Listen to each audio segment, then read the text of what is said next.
Oh, he's simply. So where can I sit on my camera?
Attention please, ladies and gentlemen guests.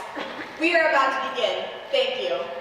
As this year's president of the Springfield Ladies Literacy Society, I am pleased and delighted to welcome you tonight to our special program. Our speaker this evening is none other than that noted authoress, Josephine March, who I'm sure you will agree needs no introduction, except to say that she's a celebrated champion of women's issues, a dedicated speaker on matters of importance to all of us, and a somewhat infamous suffragette. But tonight, I hope we will hear from Josephine March, the literary writer whose stories and characters have brought us so much fulfillment over the years. She's a national treasure, and we are so pleased to have her here in Springfield tonight. Please welcome Josephine March.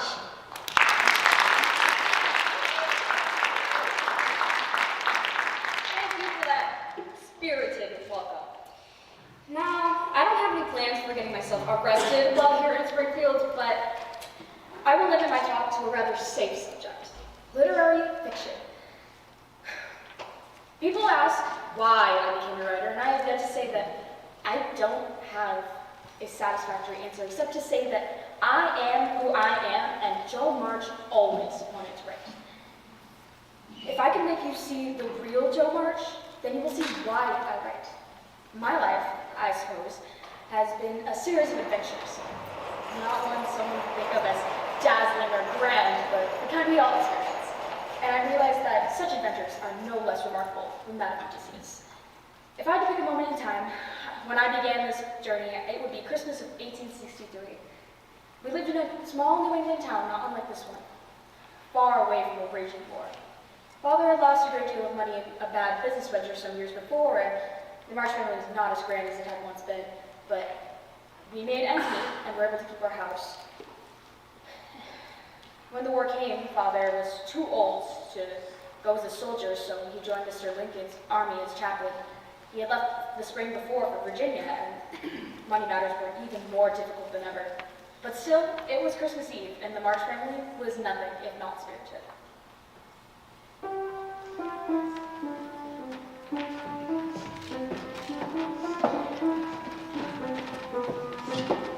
Beth, look what we found in the attic. They're not really tree decorations, but they'll do well enough. Let me see. This old banner from Joe's play last summer might make a suitable garland. Look at this. Our star from the top of the tree. This is pretty. Oh, Beth, let me have it. I can make you a hair ribbon out of it, don't you think? Look at this saddle tree looking magical before Marvin gets home. If only there were dozens of presents to put under it. Christmas won't be Christmas without presents. Oh, it's so dreadful to be poor. I don't think it's fair for some girls to have plenty of pretty things and other girls to have nothing at all. But we've got father and mother and each other. But we haven't got Father. Not at home we don't. And who's to say how long it will be before we see him again? You know, the reason Mother proposed not having any presents this Christmas was because it's going to be a hard winter for everyone. And money ought not be spent for pleasure when our men are suffering so in the army. We can't do much, but we can make our sacrifices and ought to do it gladly. I just wish I felt more glad about it. That's Meg, the oldest and most practical of the March sisters. We always looked up to her because she seemed so responsible. I wouldn't mind being poor and not having nice things if I didn't have to go to that horrible school with those impudent girls who laugh at your dresses and label your father if he isn't rich. I wish we were as wealthy as the Lawrences. I'd thumb my nose at those girls and teach them a thing or two about manners. That's Amy, the youngest, and, as she likes to remind us, the prettiest. Oh dear, that key is sticking again. Oh, don't stop, Beth. We love it when you play. I only wish I played better. Then this old piano wouldn't sound so bad. I know it sounds funny to say, but in some ways, I'm glad we're not rich. Whatever for? What do you mean, Beth? Well, weren't you saying just the other day, Meg, that the Watson children you have to tend to are always fighting and fretting all the time in spite of their money? Well, yes. And that we were a great deal happier than they were? Well, I think we are, for we do have to work and do without things. We make fun for ourselves, and I wouldn't want it any other way. And that's our Beth, so sweet, so kind and gentle, but also so shy that she was content to never leave her piano or her house if she never had to. We all adored Beth, but her frail health and timid manner were a concern to all. Hello! Don Pedro, where are ye, thou sniveling swine of a villainous wretch? But most troubling of the March sisters was undoubtedly myself. Hello, dears. Joe, You're home early. Yes, I escaped. Aunt March fell asleep in the middle of chapter 7 of St. Augustine's Confessions, so I tiptoed out with her being none the wiser. Christopher Columbus, look at that tree. Do you like it? Joe, don't use such slang, please. Like it? It's miraculous. Maybe we will have a bit of Christmas around here after all. Don't, Joe. It's so boyish. That's why I do it. How's my Beth today? fine, Joe. Joe, look at your dress. What's the matter with it? Joe, have you been sitting too near the fireplace again? Oh, just singed it a little. Though it did give Aunt March quite a start, I must admit. Oh, how I detest rude and ladylike girls. And how I hate affected little niminy-piminies. Stop it, both of you! Really, you both are to blame. You were old enough to leave off boys' tricks and to behave better, Josephine. It didn't matter so much when you were a little girl, but you are a lady now. Oh, how I hate the thought of having to grow up and be Miss March and wear long gowns and look as prim as a china doll. It's bad enough to be a girl anyway, when I like boys' games and work and manners. I can't get over my disappointment in not being a boy. And it's worse than ever now, for I'm dying to go and fight with Father, and all I can do is sit at home and knit like a poky old woman. Poor Joe. It's too bad, but it can't be helped. You must try to be contented with making your name boyish and playing brother to us girls. Or playing those silly men in those silly plays of yours. As for you, Amy, you are altogether too particular and prim. Your airs are funny now, but you will grow up to be an affected little goose if you don't take care. That's enough, Joe. Of course, my dear. Peace on Christmas Eve, I say. Speaking of those silly plays of mine, come on, Amy, we better rehearse. We've got to be ready for tomorrow night. Come over here and let's rehearse the fainting scene. You're as stiff as a poker in that. I can't help it. I never saw anyone faint before, and I don't choose to make myself all black and blue, tumbling flat as you do. Come and give it a try. You're the only one who plays Zaza. You're the only one small enough to be carried off shrieking by Don Pedro. Beth, would you give us some music? Yes, Joe. Ned, you got your cue? I think so. Good. Let's start with Don Pedro's entrance. I'll use this needle for a pistol. There you are! So the hour of my revenge approaches. Listen carefully, my sweet, and you will hear my howls as they track down your beloved Rodrigo. It cannot be so! Rodrigo, save me, save me! No. Do it this way.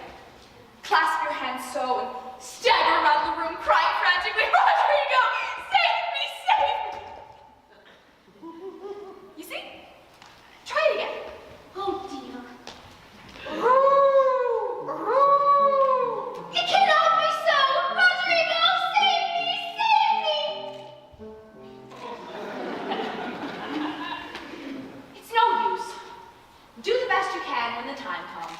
And if the audience laughs, don't blame me. I don't see how you can write and act such splendid things, Joe. You're a regular Shakespeare. Not quite, but I do think The Witch's Curse, an operatic tragedy, is a rather nice thing. I'd rather like to try Macbeth if only we had a trapdoor for Banquo. Is this a dagger I see before me?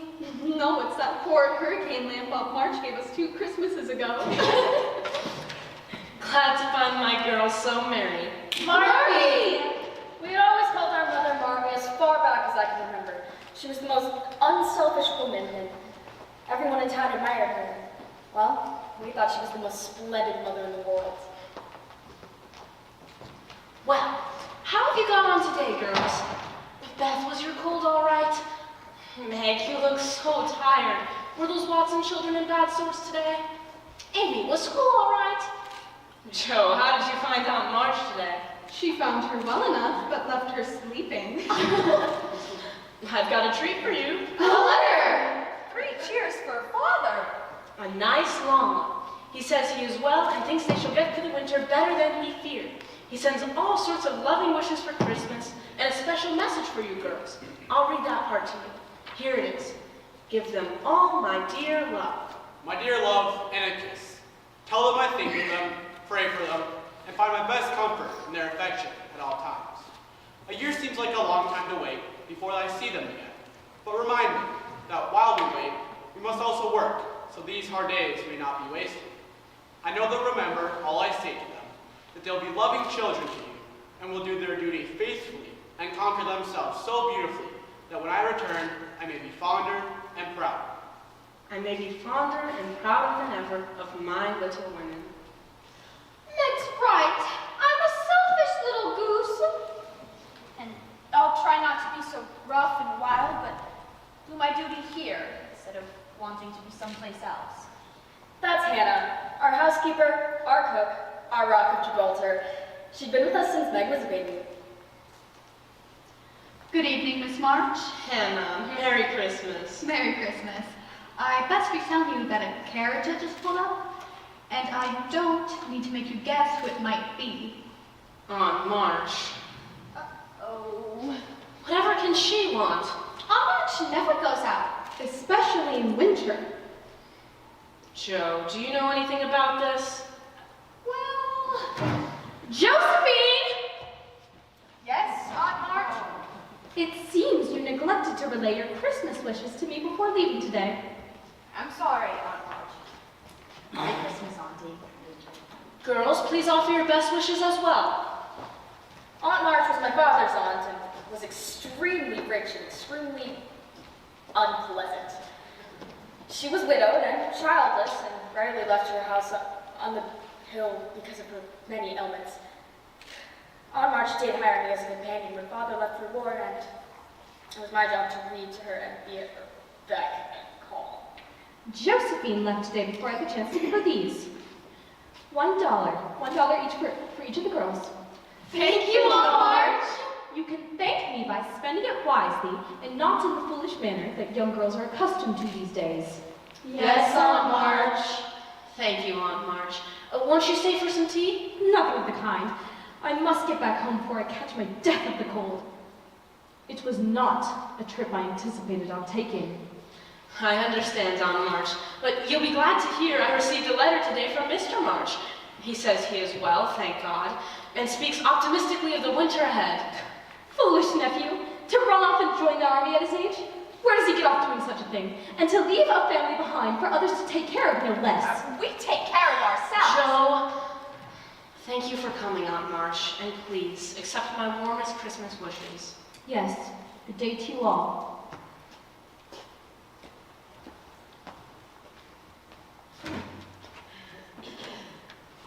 Christopher Columbus! A whole $1? We shall have Christmas after all. Here you are, girls.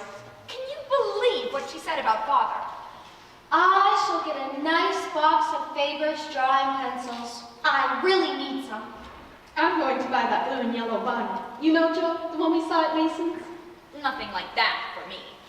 I've had my eye on these volumes of Undine and Sintram for the longest time, and now I can get them. And what about you, Beth? What will you do with your dollar? Do you think it would be all right if I got some new sheet music? They have so many wonderful songs at Mason's.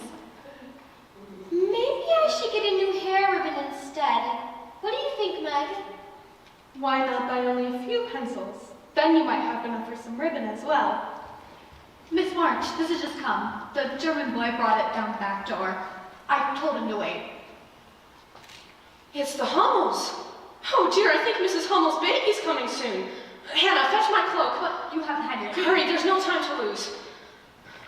But who are the Hummels? The German family that lives by the warehouses? Mr. Hummel was killed in Virginia, and there's no one left to care for Mrs. Hummel and her 4 children. Soon it will be 5 children. Thank you, Hannah. Girls, you are not to wait up for me. Joe, I put you in charge of the household tonight. Beth, be sure to take your medicine. Good night, my girls. Good night, Marmee. That poor, poor woman. I don't see why the Hummels have to ruin our Christmas Eve. The Hummels have bigger problems in deciding whether to buy pencils or hair ribbons. Dear Marmee. Somehow, wishing for some new sheet music seems so selfish of me. The old music is perfectly fine. Look, Marmee's slippers. See how worn they are? I know. I shall buy her a new pair with my $1. What do I need with some silly old books? No, I'll buy her the slippers. I'm the oldest. She left me in charge of the household. I'll buy them. I'll tell you what we'll do. We'll each buy Marmee something for Christmas and not worry about ourselves. What? That's so like you, dear. But what will we get? If you buy Marmee the slippers, Joe, then I shall get her a nice pair of gloves. Some handkerchiefs. All hemmed, she'd like that. I'll get her a nice bottle of cologne. She likes cologne, and it won't cost much, so I'll have enough left to buy my pencils. Let's hurry before Mr. Mason closes up shop for Christmas Eve. Come along, girls. Beth, be sure you wear your heavy scarf. Christopher Columbus. This is going to be a capital Christmas after all. Maybe if I buy a very little bottle of cologne, I'll have enough for 1 hair ribbon and 5 pencils. Or 2 hair ribbons and 3 pencils. Marmee didn't return that night, and I lay awake thinking what a strange Christmas this would be with no stockings, with presents, no fancy Christmas dinner, no father, maybe even no Marmee. And then I thought of father and how his Christmas might be. And I thought of Marmee with the Hummels. And as I finally got sleepy, I felt as though I was starting to see things as an adult was. The thought of it made me shiver, and I pulled the quilt over my head and went to sleep. Marmee, Merry Christmas! Hannah, where's Marmee? Not still with that German family. I suppose so, but I've gotten her breakfast all the same. Someone ought to remember it's Christmas around here. Hannah, what's that I smell? Not popovers. And why not? It's a holiday. Oh, Hannah. And sausages and wheat cakes made with apples from the cellar. Christopher Columbus. Oh, how wonderful! Popovers. I can't believe it. Hannah, how did you manage? Oh, don't mind that. I'll not have a cold cold on us. Let's go on and eat. 3 cheers for Hannah. Stop your nonsense. Merry Christmas, girls. Marmee, what have you got here? Presents? But how? With love from us, and though she doesn't know it, compliments of Aunt Marge. Oh, dears, your dollars. Open mine first. You greedy little thing. Let Marmee decide what she'll open first. I'll decide. First we eat, then presents. Hannah is right. I shall open them in good time. Well, I suppose I can wait if you can. Come on, girls, let's eat.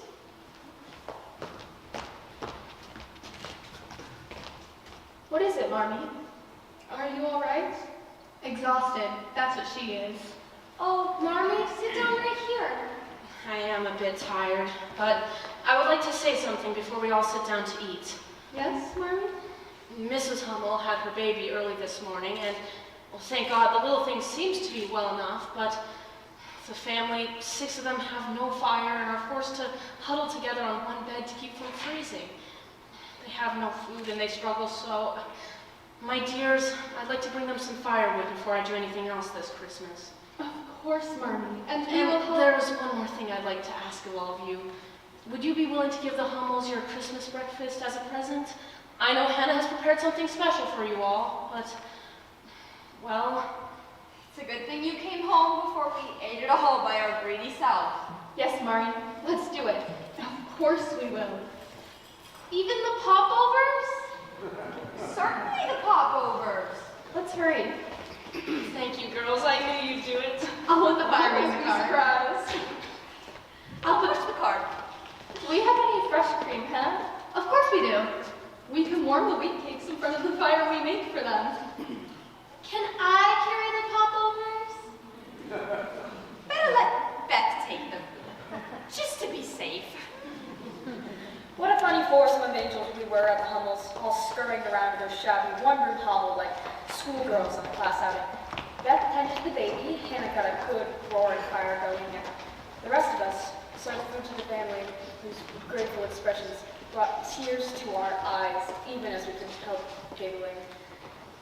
Then we were off to church for Christmas services, and then finally home for a simple breakfast of sweet bread, milk, and crackers.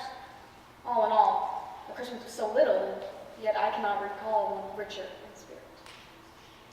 That evening was the great performance of The Witch's Curse, an operatic tragedy.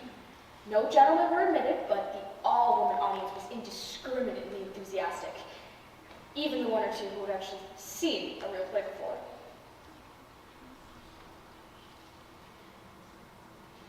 It must be the curse of the old witch that has delayed my beloved Rodrigo, for he promised to come ere the sun that touched the nether edges of the great oaks that surround this castle.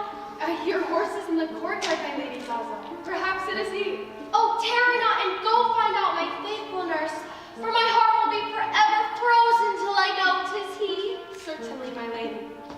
Oh, hither, hither from my home, to this dreary castle I have come. Only Rodrigo's love can make me glad and save me from this villainous cad. Zaza! I have come! Alas, it is Don Pedro, my heart's scourge and my love's enemy. There you are.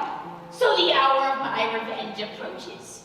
Listen carefully, my sweet, and you will hear my hounds as they track down your beloved Rodrigo. It cannot be so! Rodrigo, save me, save me! The minion has fainted. But my scheme secures all for me. Zaza will be mine. Don Pedro, your hour of reckoning has arrived. Rodrigo is coming. Insolent one. My hounds are reduced into nothing but... That noise you just heard was your hounds retreating, and Rodrigo has slain your soldiers in the courtyard. Accursed irony! Then I shall have to destroy the upstart myself. Arise, my ladies, rescue is at hand. Hello! Don Pedro, where are ye, thou sniveling swine of a villainous wretch? Draw thy weapon, insidious one! Rodrigo! Let us avert our eyes, my lady, ere our hearts will break. Justice, righteousness, and the honor of my beauteous Zaza! My ever-true Rodrigo! It is I! You have not forgotten your Zaza! Act as if it were all right. My dress! Don't worry, everyone. Just a little bit more, you'll see. Go on. I cannot! My lady, Rodrigo, look, the setting sun has touched the nether edges of the great oaks. I broke the strap on my shoe! Did I not promise it so? Long live Prince Rodrigo! This sunset brings to sudden end the aged curse the old witch did send. And so we close this valiant tale with heartfelt cheer to wish all thee well.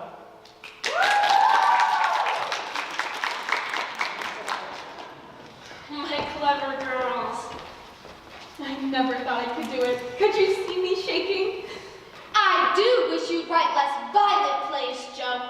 Look at my shoe! I think it's Joe's finest play yet. Oh, I just don't know. Did you like it, Marmee? Really? Like it? It was thrilling. I'm so proud of all of you. But listen, I have a special surprise for you all. What is it, Marmee? A surprise? Compliments of Mr. Lawrence next door. Ice cream! For lovely flowers in winter. Oh, Marmee. Oh, come, join us, everyone, and Merry Christmas to you all. The old Mr. Lawrence sent it? What in the world put such an idea into his head? Hannah told one of his servants about your breakfast party for the Hummels this morning. He is an odd old gentleman, but hearing of it pleased him so. So he sent a note this afternoon asking if he might offer a few trifles in honor of the day. A few trifles? Christopher Columbus!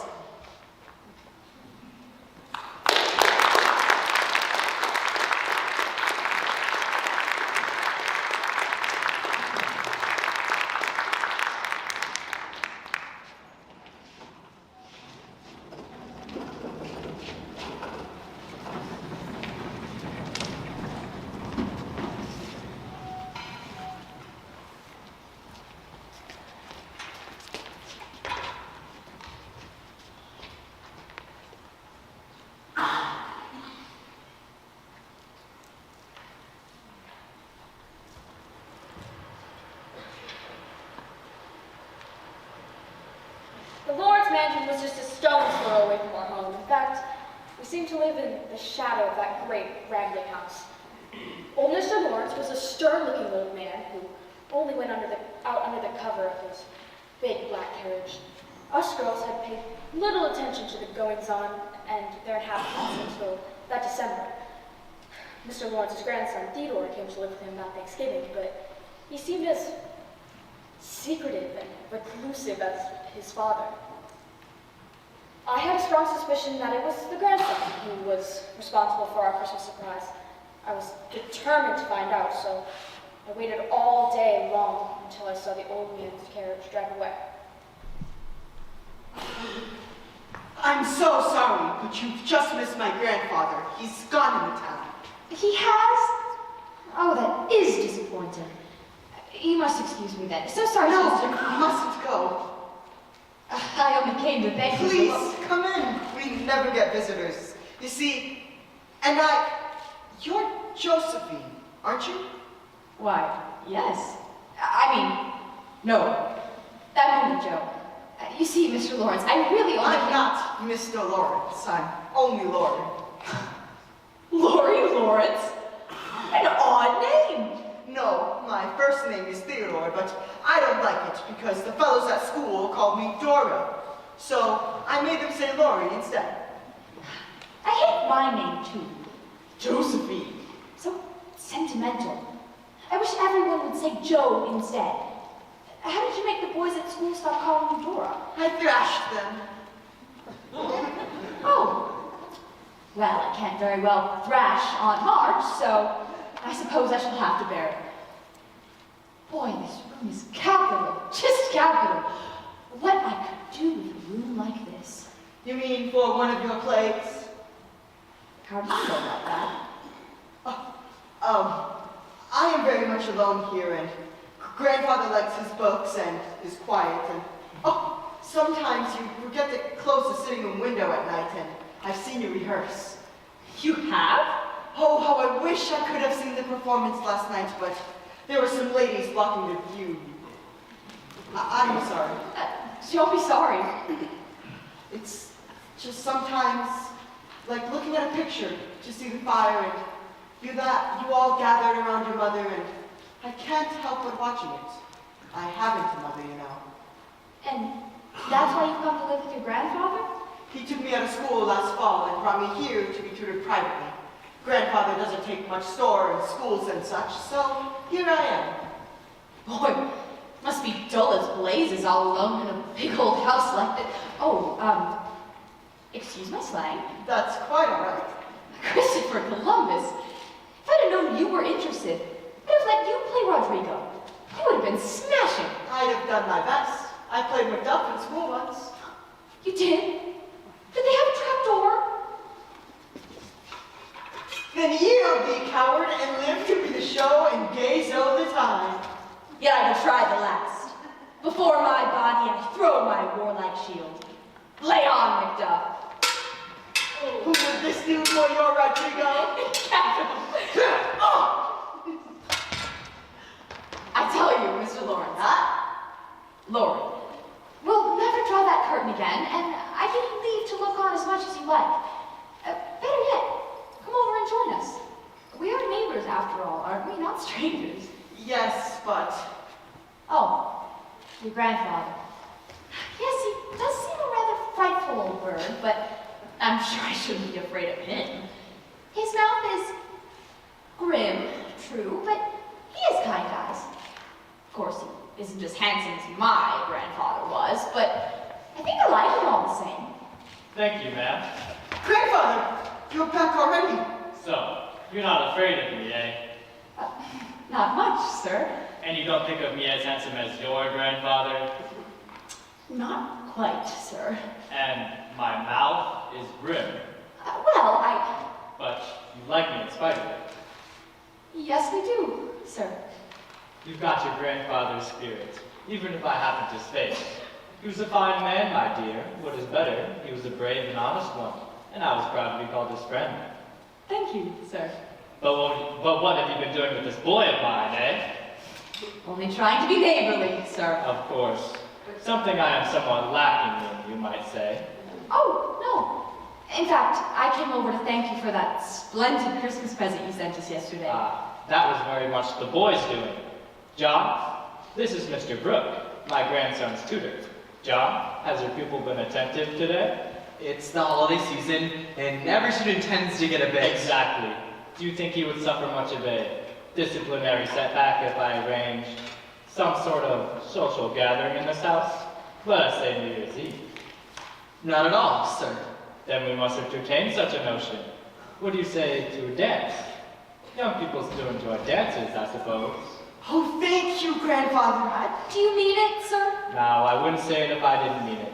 You'd best help Theodore with the preparations, John. No time to lose. Give my best to your mother, Miss March. A frightful old bird, I declare. I do think I believe in miracles, Miss March.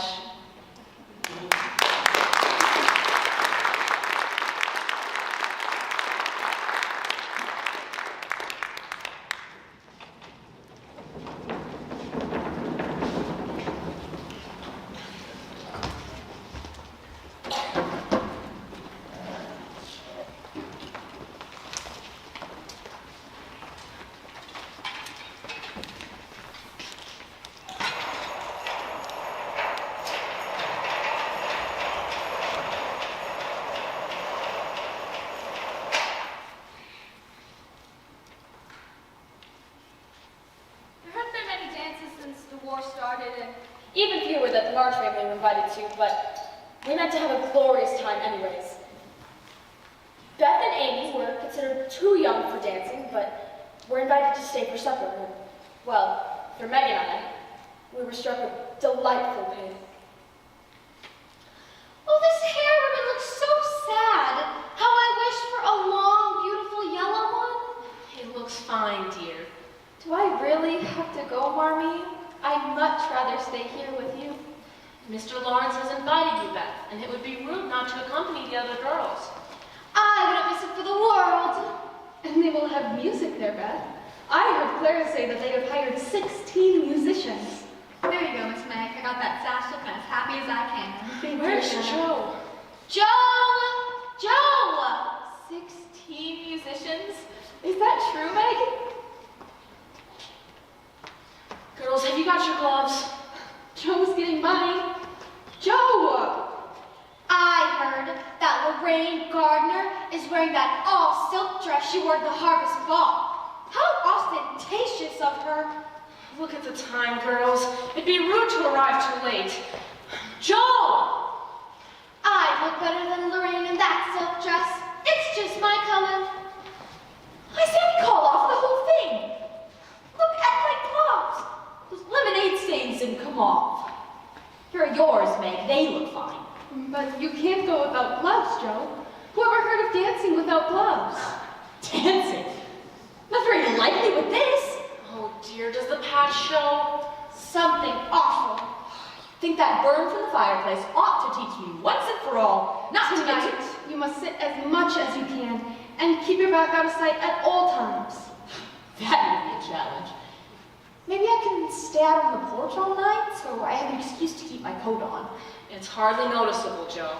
Girls, get your coats on. What are we to do about Joe's gloves, Marmee? I'll go without. I don't care what people say. Meg, give Joe one of your gloves. Then each of you can hold one of the soiled ones up in your other hand. As long as she doesn't go and stain my good one. And please, Joe, behave nicely. You won't stare or shout or say Christopher Columbus, will you? Don't worry about me. I'll be as prim as I can and not get into any scrapes. If I can help it. Be sure to give Mr. Lawrence my best regards. We will, Arnie.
And you must be the young Mr. Lawrence.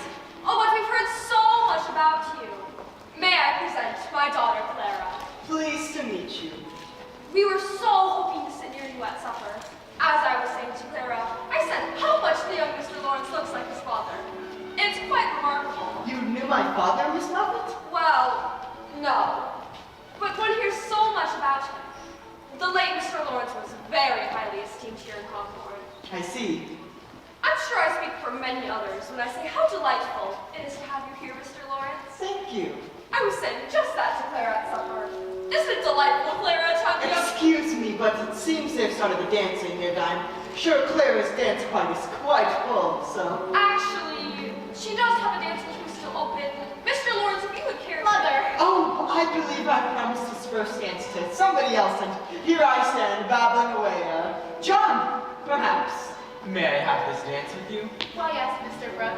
I wish you a pleasant evening. Mr. Brooke, by any chance, are you a member of the family? There you are. Hurry, where have you been hiding? I've been looking for you ever since supper. Hiding? Where would I be hiding? Oh, isn't this orchestra just splendid? Your grandfather sure knows how to do a thing right, I must say.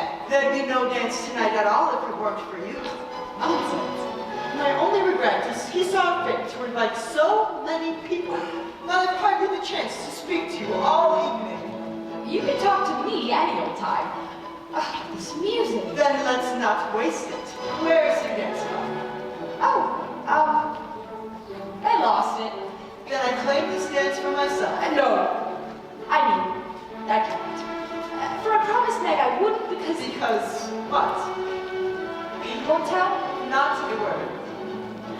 I have a bad habit of sitting too close to the fireplace, and sometimes I burn my frocks. I scorched this one pretty badly, and though it's nicely mended, it shows something awful. So Meg told me to stand still all night so that no one would see it. You are the oddest person, Joe. You may laugh if you like. It is funny, I know. Never mind that. We must do something about this. You can't go to a dance and not dance at all, and especially because I've been looking so forward to it. I am sorry, Lori. It's all my fault. I'll tell you how we can manage. This hall right here goes behind the musicians. We can dance out there and no one will see us. A capital idea. Will you do me the honors, Miss March? Certainly, Mr. Lawrence. Let's go then.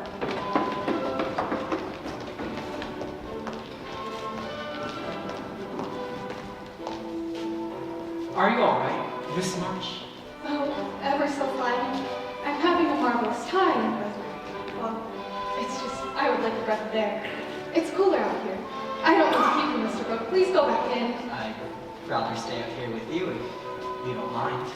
I would hate for you to miss any of the dancing. I fear I shall get my fair share of dancing tonight. Yes, there certainly does seem to be a shortage of young men out there. With the war on, it is to be expected, I suppose. I understand we have similar pursuits, Miss March. And what would you need? Lori tells you work for governess for the Watson family. Yes, that is true. Although governess is a much grander word than I realize. I'm not a true teacher, as you know. Tutors, I'm afraid, are not quite as respected as teachers, but I do like it. I only wish I liked teaching more. But I really never got the education one ought to have. Not like you. Perhaps if you have pupils such as Lori, you like it more. I shall be sorry to lose him when he's off to college next year. Oh, and what will become of you? Well, as soon as he's off, I shall turn soldier. I am did. That is good to hear. I should think every young man would want to go. Though it is hard for mothers and sisters who stay at home. Well, I have very few friends who care whether I live or die afterwards. Oh, but that cannot be true. No? Well, surely Lori and Mr. Lawrence would care a great deal. And others as well, such as my sisters and I. Thank you. That is very pleasant to hear. Perhaps I have had enough to share. May I finish this dance with you? Yes, you may. Wonderful.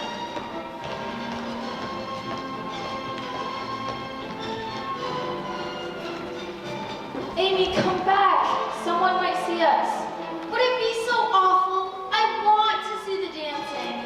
We promised, Marmee, we'd wait with the parents until Meg and Joe are ready to leave. Who wants to go to a dance and not see any dancing? Look at that. There's Meg. And just look at that Lorraine Gardner. Do you see the grand piano at all? I should say so. Come and look. It's as big as our dining room.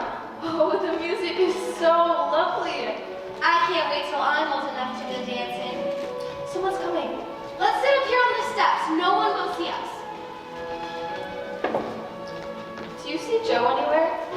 No. I just hope she doesn't do something horrid. There's Clara. I don't think I like her hair like that. Who's that dancing with Meg? I can't tell. Who's there? Who is that on the... the younger March sisters, I believe. In which one might you be? Amy, sir. Welcome, Amy. And She's shy, sir. she is she? Well, that's no way to be.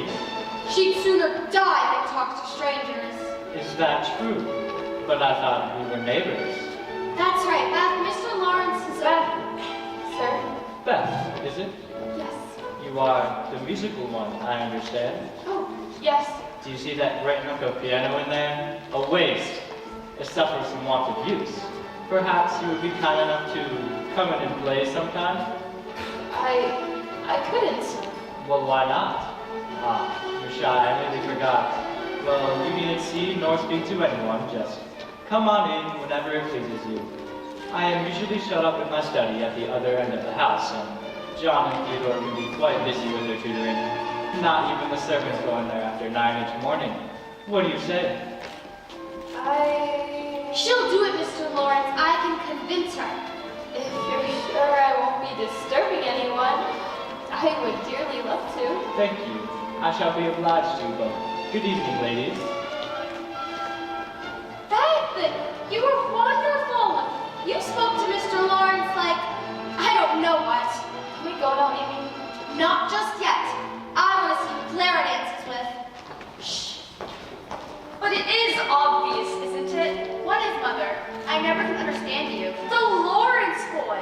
The first time he makes any appearance in society, and those Marsh girls descend on the place. I'm sure they were invited, Mother. Don't talk nonsense, Clara. I'll bet you that Daisy March has got a plan for those girls. Meg? Joe? And don't think that wouldn't be a fine feather in her cap. Capturing one thing Lawrence for one of her girls. I don't think Joe March would want to marry any boy. Don't talk nonsense. You take my word for it. The oh-so-charitable Mrs. March has got plans. Why, Alpha? Did you hear that, Beth? Oh, Beth, you're crying. Sorry, my dearest, you know none of it is true. Can we please go home now, Amy? Yes, right away.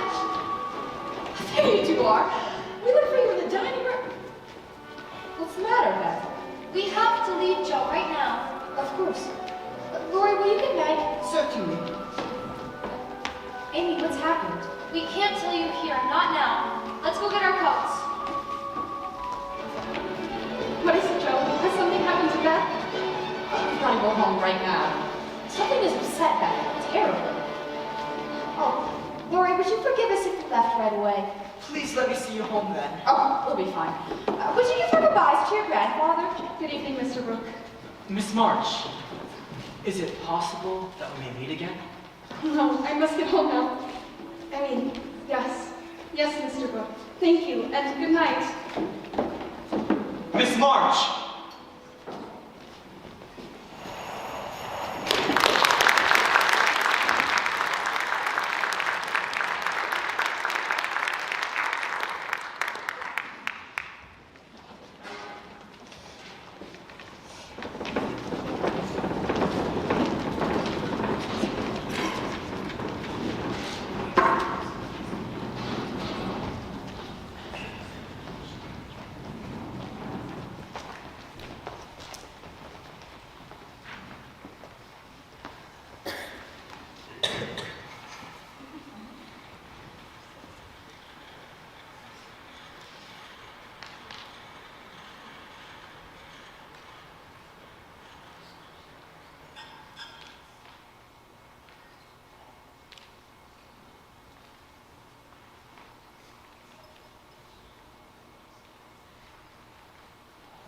Once we returned home and were able to calm Beth down, Amy had told us everything she had overheard Miss Moffat say. We all fussed and cried and eventually got the younger girls to bed. Then Meg and I went down and told Marmy the whole story. I'm not surprised that it disturbed Beth so, for she is unused to people. But surely you girls could not take offense at such talk. Take offense? I do indeed. If I'd have been there instead of Beth, Why do people say such things, Marmy? For any number of reasons, you can never truly know. Learn to recognize the value of praise that comes from other people, and don't busy yourself trying to understand their scorn. But, Mother, do you have plans for us, as Mrs. Moffat said? Yes, my dear. I have a great many plans. All mothers do. Mine differ somewhat, though, from Miss Moffat's, I suspect. I want my girls to be beautiful, accomplished, and good, to be admired, loved, and respected, to have happy youths, and to be well and wisely married, to lead useful, pleasant lives with as little care and sorrow to try them as God sees fit to send. My dears, I am ambitious for you, not to have you make a dash in the world, to marry rich men merely because they are rich, or have splendid houses which are not really homes because love is wanting. I'd rather see you poor men's wives if it meant you were happy, beloved, and contented, rather than queens on thrones without self-respect or peace. I sometimes wonder if poor girls stand a chance unless they're forward or bold. Then they'll all be old maids. Joe, better to be happy old maids than unhappy wives or unmaidenly girls running around to find husbands. Do not worry, Meg. Poverty seldom daunts a sincere lover. We talked late into the night, not so much as mother instructing daughters, but at 3:30 discussing freely and openly. It was the kind of conversation that makes it difficult to go back to childish ways. With the holidays concluded and the long New England winter ahead of us, each of us girls settled back into our normal routine. We all had our daily burdens, as Marmy called them, and Amy was still in school, and that seemed to cause her endless irritation. Here she comes. How does she look? Simply frightful. Amy, what do you want? What happened? Did Mr. Davis strike you with a stick? Molly says he hits on the back of the hand so a girl can hardly even tie her own hair ribbon. Is that why he kept you after dismissal, Amy? He sure was angry when he found that funny picture you drew of him. Did he hit you, Amy? Did he? Certainly not. We just talked. Talked? I thought we heard you cry out. I confess I did raise my voice higher than it was necessary. What did you tell Mr. Davis? I told him I was not accustomed to being spoken to in front of others like that, and that if my mother knew about it, she would refuse to let me return to his silly old school. And what did he say? What could he say? He sort of apologized to me. Then I told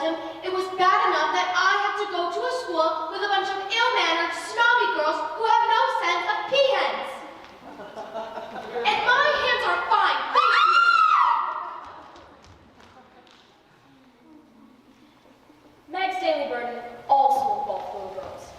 As governess for the Watson children, she found that being the teacher was even less of an enviable position. Sarah, please pay attention. Katie started it, did not. Please do not quarrel. We were trying to read the new words on page 16. I can't read with Sarah poking at me all the time. Did not. And my book got all wet when she spilled her tea this afternoon. Did not. Page 16, please. Katie, you will start. That's the same dress you wore twice this week. Why do you wear a different one? A prettier one? We are not discussing dresses. Because she's poor, stupid. Everybody knows that. I'm not stupid. That is enough, Sarah. Please start reading. I heard Mama telling Martha that they're poor as church mice. All governesses are. I'm not stupid. Enough. Katie, you will start. My burden, of course, was on March. Being her paid companion had many drawbacks. The old woman truly loved me. Ill, miserable, left spreading her misery as widely as she could. Josephine! But there was one consolation. Her house had the most marvelous library.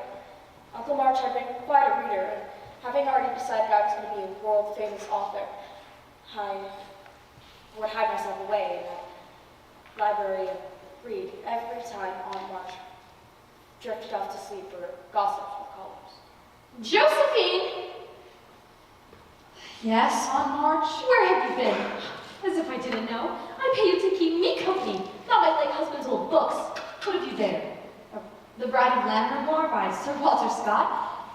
It's thrilling, Auntie. Rather more thrilling than is appropriate for a young lady, I imagine.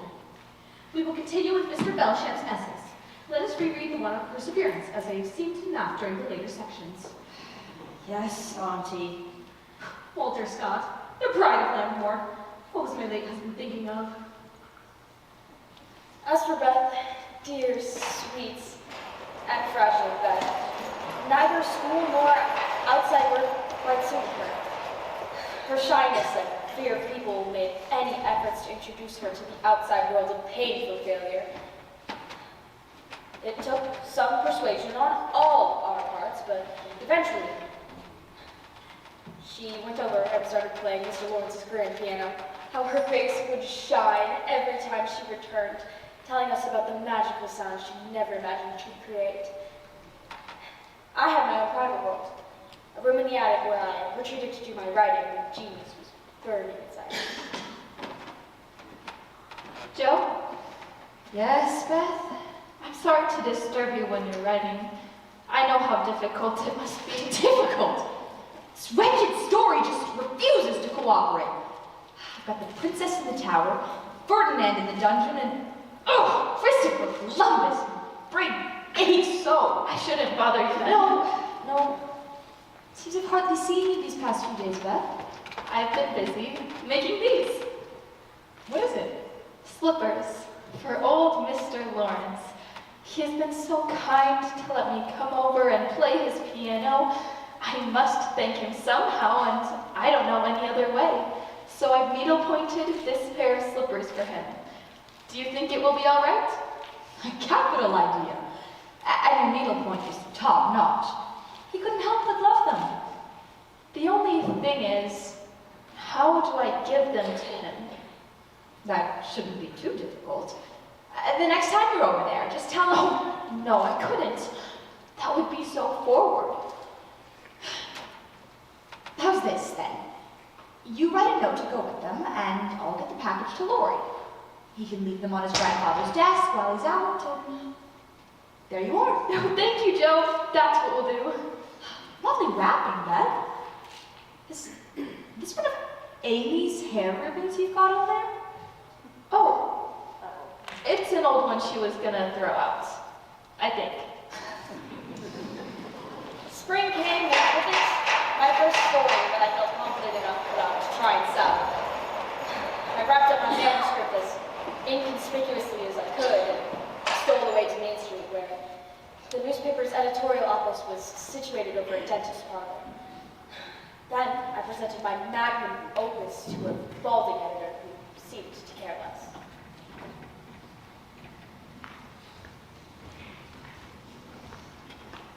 Kyle! Oh, I've been following you, Miss March, ever since you left your house. No, you haven't. Yes, I have. And for good reason. I haven't seen you in days. You never come out of that old attic of yours, and here the weather has been capital, as you put it. I've been busy. So when I saw you sneak off, I had to follow. I did not sneak off. And I find you've come to this place. Such a disappointment.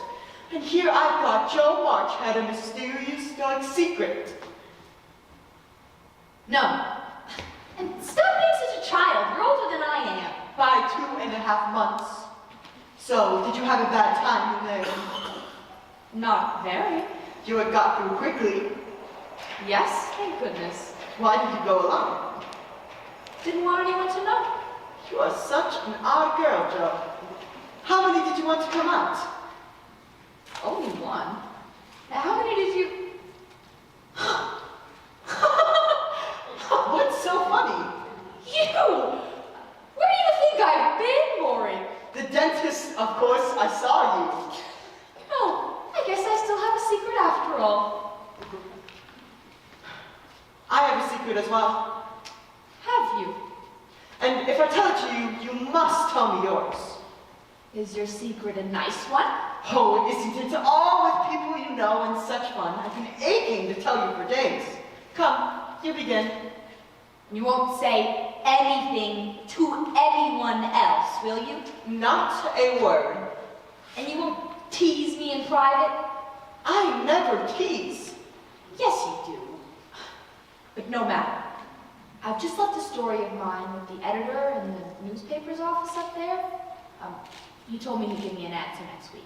Hurrah for Miss March, the celebrated American authoress. Hush!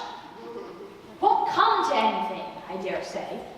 But I couldn't rest until I had tried. I didn't tell the others because I didn't want anyone else to be disappointed. Why, it won't fail, Joe. Your stories are works of Shakespeare compared to half the rubbish that they print every day. Thank you, McDuff. Now, what's your secret? Well... Play fair, Laurie, or I'll never believe you again. Do you remember telling me sometime back that Meg was angry at you for losing one of her good gloves? Yes, but... Well, I know where it is. Tell them. John Brooke has it. He has? How do you know? I saw it. It fell out of his pocket and landed on his desk. I don't think he saw me see it, though. But why? Don't you see? He must have gotten it somehow at the New Year's Eve dance. And he's kept it all this time? Keeps it on him always. Isn't it romantic? No, it's horrid. Don't you like it? It's ridiculous. What will Meg say when I tell her? You are not to tell anyone. I didn't promise. That was understood, and I trusted you. Well, I won't for the present. But I am disgusted and wish you hadn't told me. Meg and John Brooke? I thought you'd be pleased. At the idea of anyone coming to take Meg away? No, thank you. You'll feel better about it when someone comes to take you away. I'd like to see someone try it. As should I. I don't think secrets agree with me. I feel rumbled in my mind since you told me that. Let me walk you home then. I don't want to walk. I feel like running. Race back. Wait, Joe!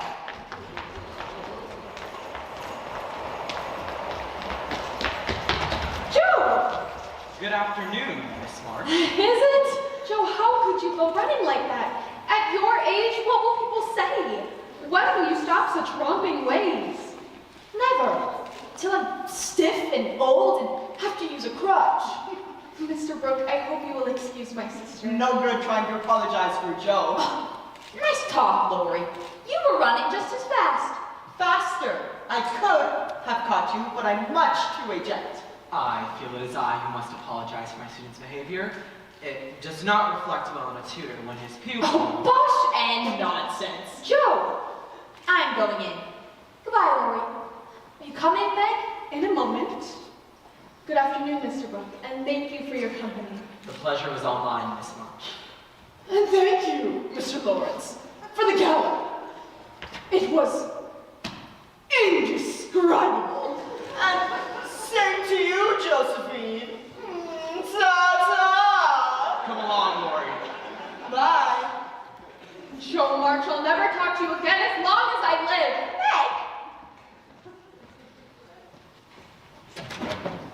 Beth, is it Beth?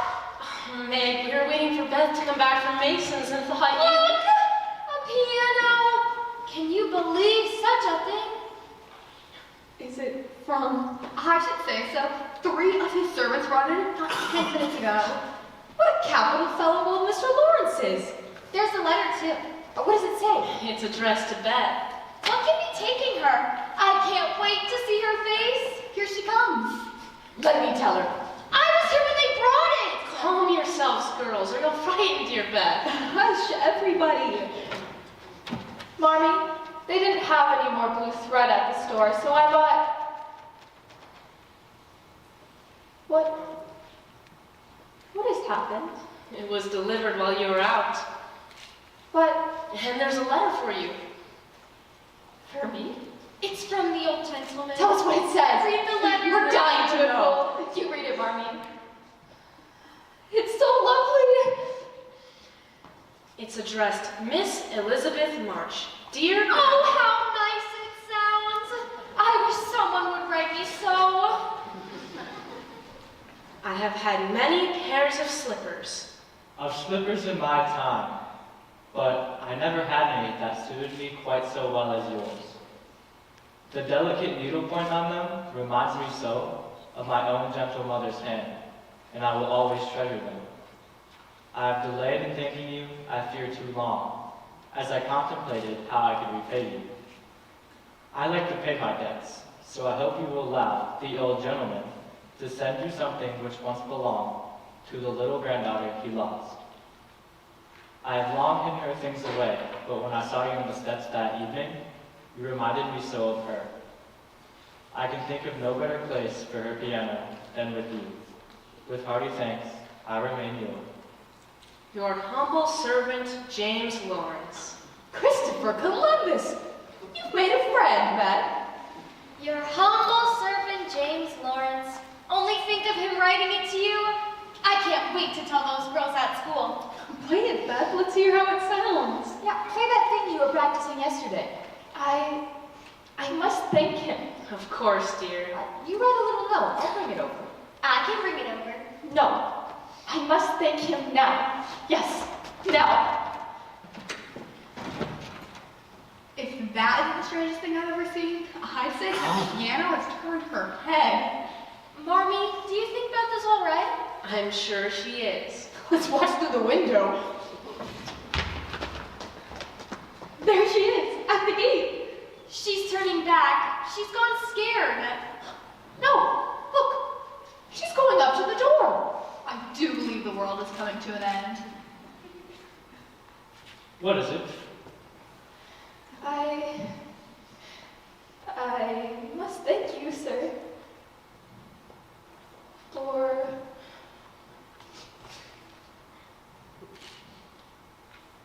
Weeks passed, and I still heard nothing from the newspaper's editor. I just about given up hope, but I soon received a note saying that he would print my story, but not until the fall when the ads picked up. My payment, no money, of course, but the experience of being published. I told no one except for Lori, who I swore to secrecy, and I waited for the big day. But I shall not forget you, Angelo whispered as the darkness came over his face. The sounds of the nightingale grew louder, and Viola pressed his hand in her cheek. She could not speak, except to moan his name over and over again, but she would not weep. His death gave her strength that would last her all her life.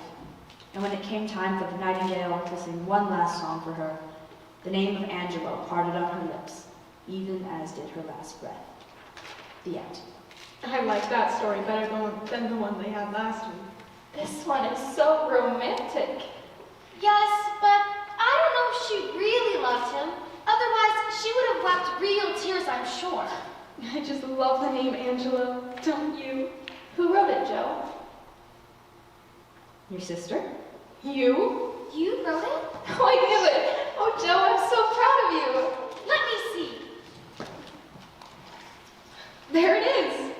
By Miss Josephine March. That's what it says. Oh, Joe, that is wonderful. Father will be so proud. Oh, it's a start. I mean, no one much will see it, but... We know you are the most clever girl, and now it's in print, so others will know too. By Miss Josephine March. It sounds so elegant. Wait till I tell those girls at school. Joe, you must tell us how all this came about. Last spring, I left my story of mine with a newspaper editor, and you wouldn't believe what a sour old face he has. But Miss March, this is one of those telegraph things that was just delivered. What is it, Marley? It's from a hospital in Washington. It says Father is very ill and that I must go at once. Lord, protect us. Girls, help me get ready. There's so much to do. The preparations were made quickly and quietly. I got Laura to run down to Main Street to tell Dr. Marley that she was on her way. Beth and Amy did the packing, and Meg and Robin went down to the bank to withdraw meager savings, and Beth to the train depot to purchase a ticket for Washington. My job, I felt, was the most awful. I was to deliver a note on March, and ask her for some money. Of course you come to me. Hadn't I said it was absurd for a man of your father's age and condition to go to the army? How did I predict no good would come of it? But did anyone listen? Father is very ill on March. Mother's leaving on the 4 o'clock train. We need your help. This is a considerable amount of money mentioned in this letter. Whatever you can spare. He had no business putting his family into such a position. We are very proud of Father, even if you're not. And we never asked for your lousy money if we had anywhere else to turn. Josephine! I'm sorry, Auntie. I'll go. I will think the matter over carefully and let your mother know before 4 o'clock. Meanwhile, I shall try to forget your impudence, young lady. Here's a bottle of wine to bring to him, Miss March. I assure you it is of some quality and will be appreciated once he's feeling better. And my... Mr. Lawrence, that is not necessary. Nonsense. I only wish that I could take you myself, but I do not travel well in this kind of weather and would soon prove to be a burden to you. So, I have decided to send Mr. Brooke with you. John, I will not hear of it. It has all been arranged. Mr. Lawrence has some commissions for me in Washington that I must see to. I'd be more than happy to be of service to you there. Oh, bless you both. Nearly time for the train, ladies. Let's get this trunk closed up. Here's the money that March sent over, Marley. And here's your muff. Beth and I redid the lining. Oh, thank you, girls. But where's Joe? She's been gone over an hour. John, Theodore, best get this trunk out to the carriage. Yes, grandfather. Now, I won't have you girls going down to the station with me. But, Mommy! I couldn't bear it. Now, you must obey Hannah. I leave you to her protection and Mr. Lawrence's care. Here's Joe. Joe, where have you been? Oh, Joe, I was afraid I'd miss you. Sorry about all the fuss. Here, my contribution towards bringing Father home and making him comfortable. $25? Where did you get it? Joe, I hope you haven't done anything rash. No, it's mine, honestly. I didn't beg, borrow, or steal it. I earned it.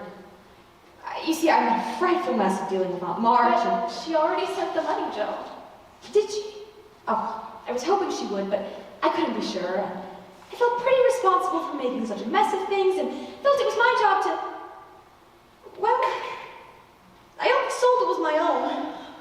Your hair! Your beautiful hair! Oh, Joe, how could you? Christopher Columbus! Joe, there was no need for this. But I love you all the more because of it. I mean, it doesn't affect the fate of the nation or anything.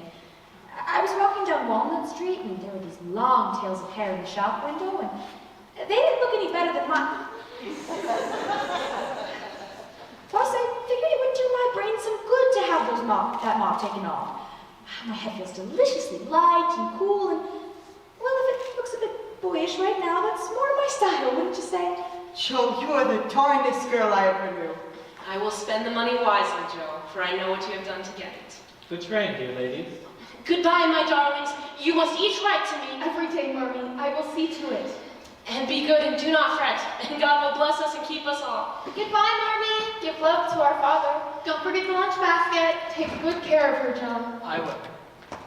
That night, I stayed up late and kept away from the others.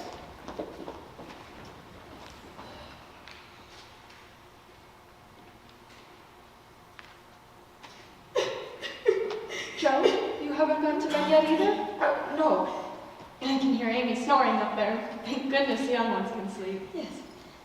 Joe, everything will be all right in the end, don't you think? Yes, I see that John Brooke is going, Mom. Joe, I won't hear you say. He's a good man, Meg. I'm glad he's with her. Yes. Dear, what is it? Are you crying about Father? Not now. And Mother will be fine. I know. What then?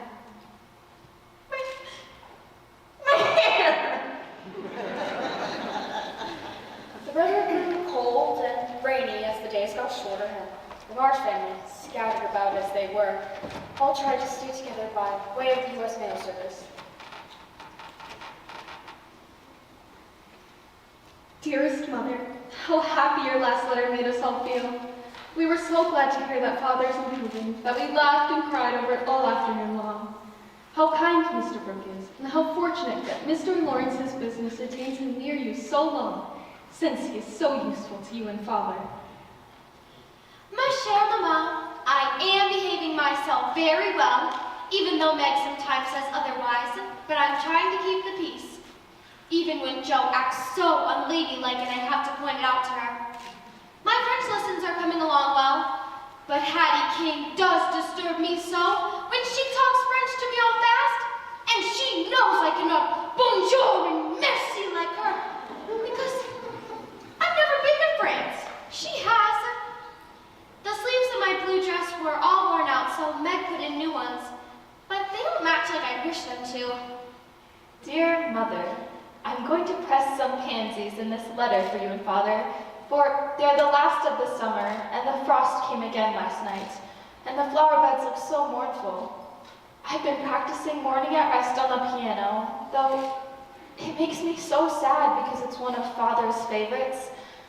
I remember to wind the clocks every morning, and I've started going to the Hummels to help with the baby. Mrs. Hummel misses you so and talks about you all the time, even though I can only understand a little of what she says. My precious Marmee, 3 cheers for Father and his much improved self. We're all behaving ourselves, more or less. Aunt March looks more cross with the approaching of winter, but I hold my tongue. Honest, I do. Laurie comes over often and keeps us in cheer, for he can be such a silly boy at times. And Mr. Lawrence is so kind, playing Father to us. I think he rather enjoys it. I've tried to write some more, but every time I shut myself up in the attic, I just stare at the old furniture up here. Brain just throbs with idleness. Your daughter authoress wants her family back together before genius will burn again, I'm afraid. Give my dearest love to Father, and believe me when I say how much we miss you both. Your own, Meg. Adieu. Plenty love to Papa. Your affectionate daughter, Amy Curtis March. Oh, do come home soon to your loving little Beth. Give him the lovingest hug that ever was, and kiss yourself a dozen times from your topsy-turvy Joe.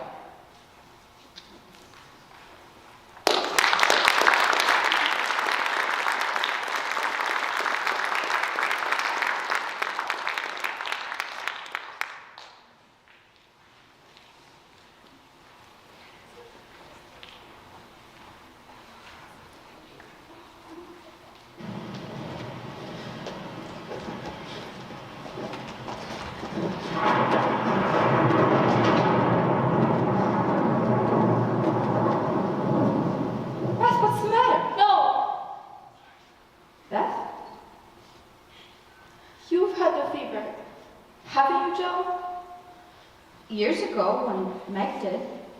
Why? Then I'll tell you. Joe, the baby is dead. Baby? Mrs. Hummels. It died in my arms just before she got home. Oh, you poor dear. How dreadful for you. It wasn't dreadful, Joe. Only so sad.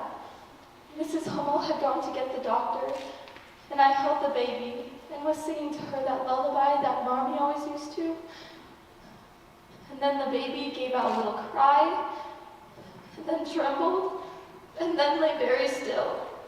The doctor said it was scarlet fever. But, Beth, you've never had the fever.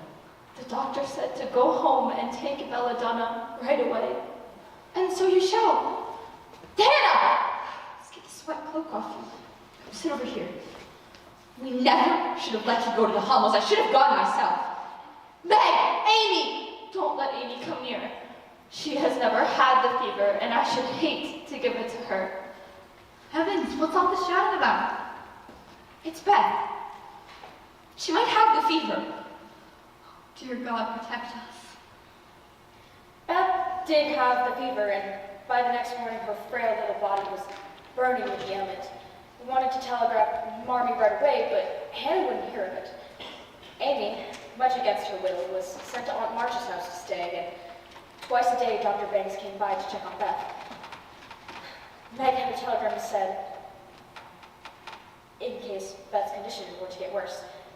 After 5 days, Beth lost consciousness, and the doctor ordered that Miss March be sent for right away.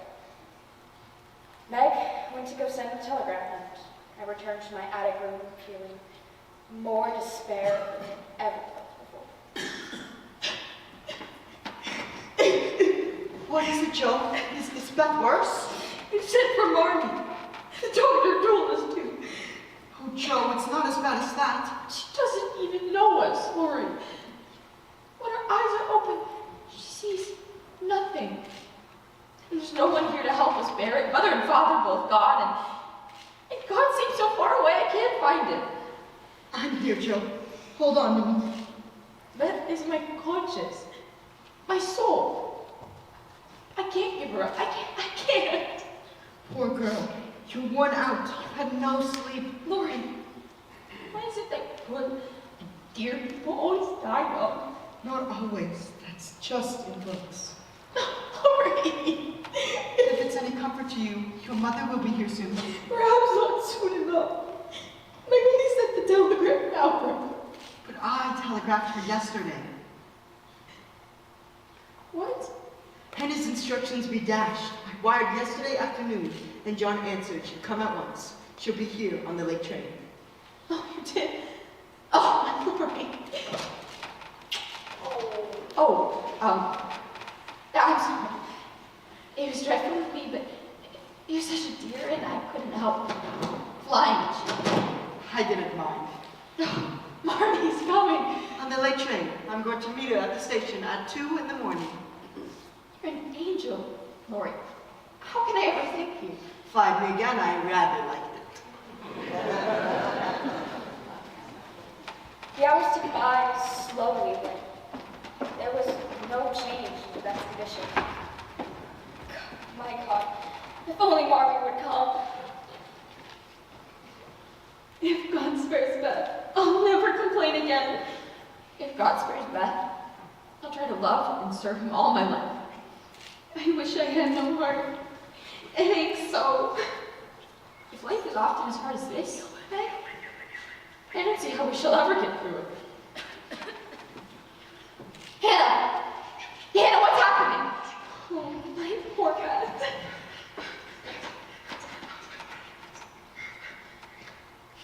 Her skin is damp. Her fever's turned.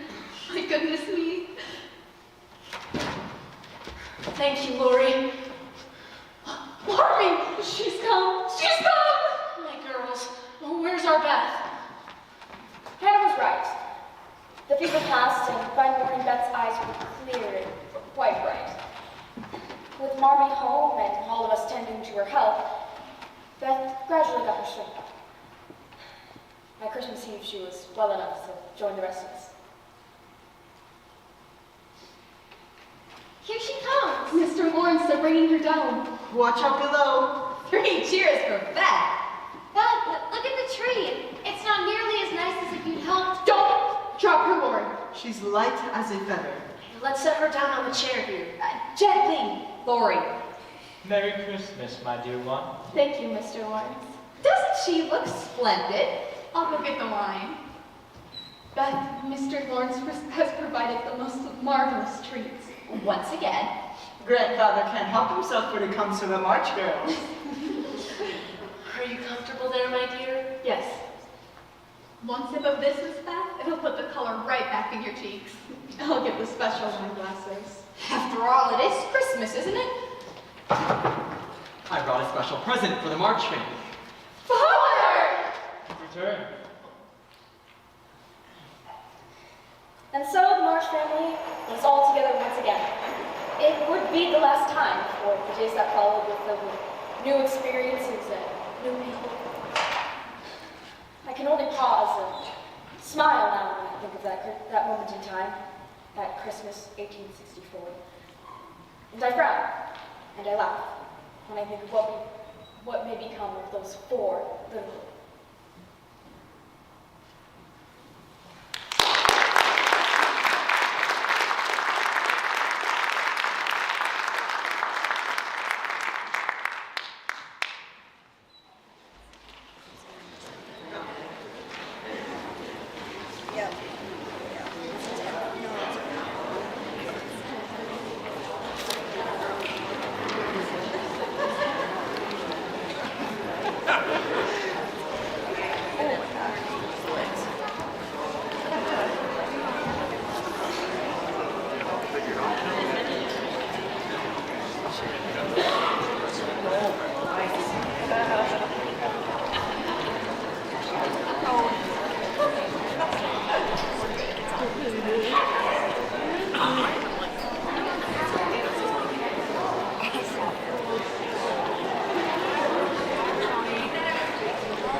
choir. She is in the choir.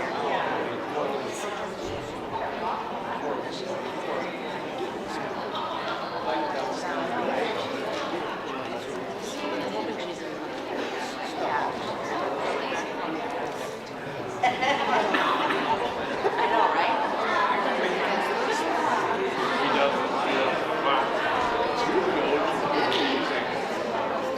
Well, that's where I think that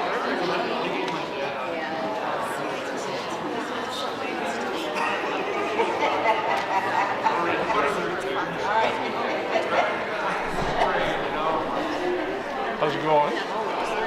Good.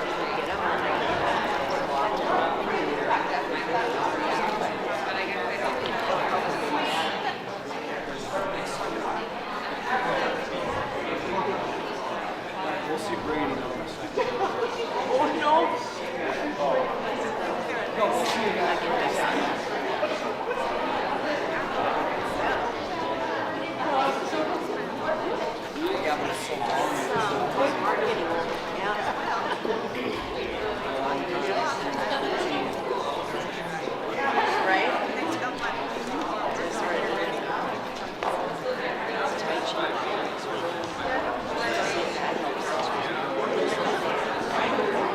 Yeah, well, I told you.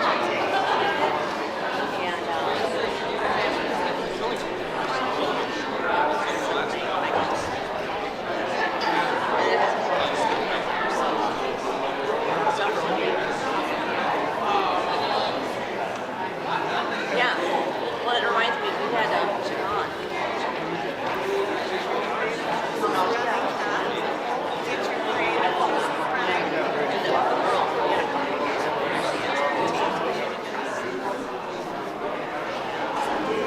Yeah, so I haven't done that.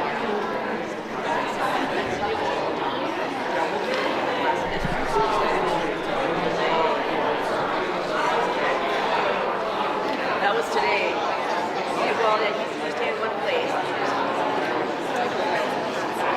I have to copy.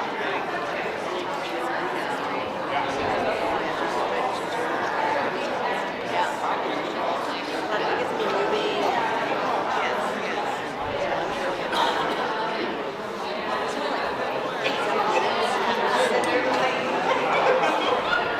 No. I just took him and then there's a lady that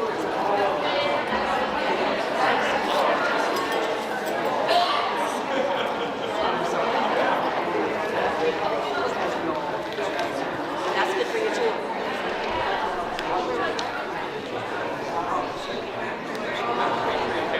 Sure. Well, it's good for I read it.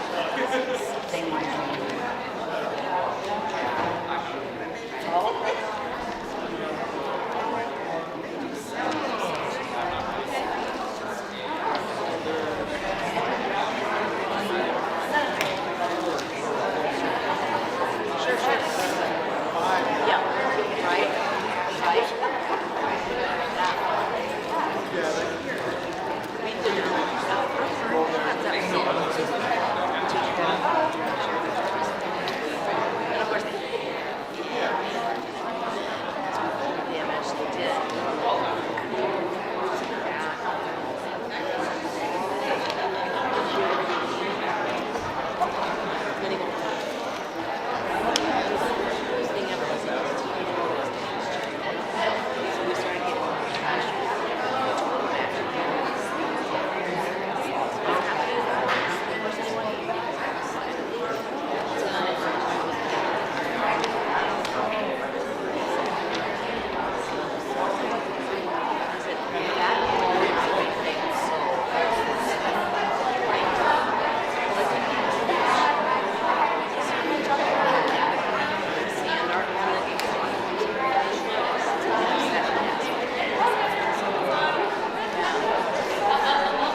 Something low key, but you gotta tell her, woo, 50.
I'll sit at the end here, just in case they come. I don't think we're. I told them they can come over. I'll go over there in case someone whispers Okay. sweet nothings in my Okay.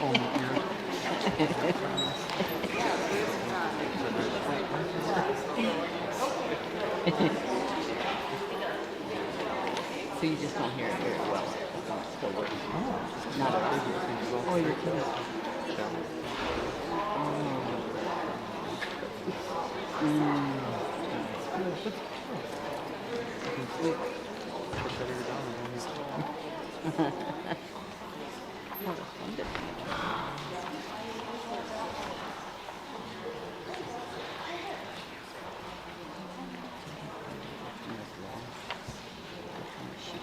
Spring came, and with it, young love. Not for Joe March, thank you, but for Meg. Losing her was inevitable, but as was my way, I was not about to give her up without a fight. Please stop referring to Mr. Brooke as my John. It isn't proper or true. He isn't mine, and I've told you I don't care much for him, and that's all there is to be said. But you're not your old self, Meg, not a bit. You seem so far away from me at times, and I know it is because of him. And Lori tells me things. What things? How John feels about you. Oh, don't gossip about it, Joe. I couldn't bear it. Oh, I know you. He'll come over here someday and get down on both knees to propose. You won't know what to say. Instead of giving him a firm no, you'll blush and cry and give in to him. I'm not so silly and weak as you think. I know just what I should say, for I needed to be taken unawares. What will you say then? I shall merely say, quite calmly and decidedly, thank you, Mr. Brooke. You are very kind, but I agree with my father that I am too young to enter into any engagement at present, so please say no more, but let us be friends as we were. Capital! Oh, I wish I could be here to see it. What do you mean? He's coming today. Well, Lori and I guess it'll be today. Today? I'm so glad you're prepared, Meg. Everything will be all right after all. Christopher Columbus! What I wouldn't give to see his face when you tell him. Joe, where are you going? Be firm, Meg.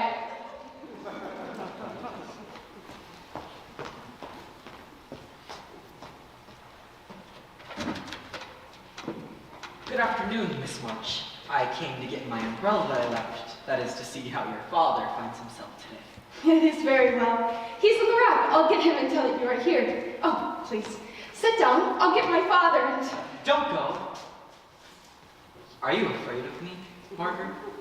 How could I be so afraid when you've been so kind to Father and all of us? I only wish I could thank you for it.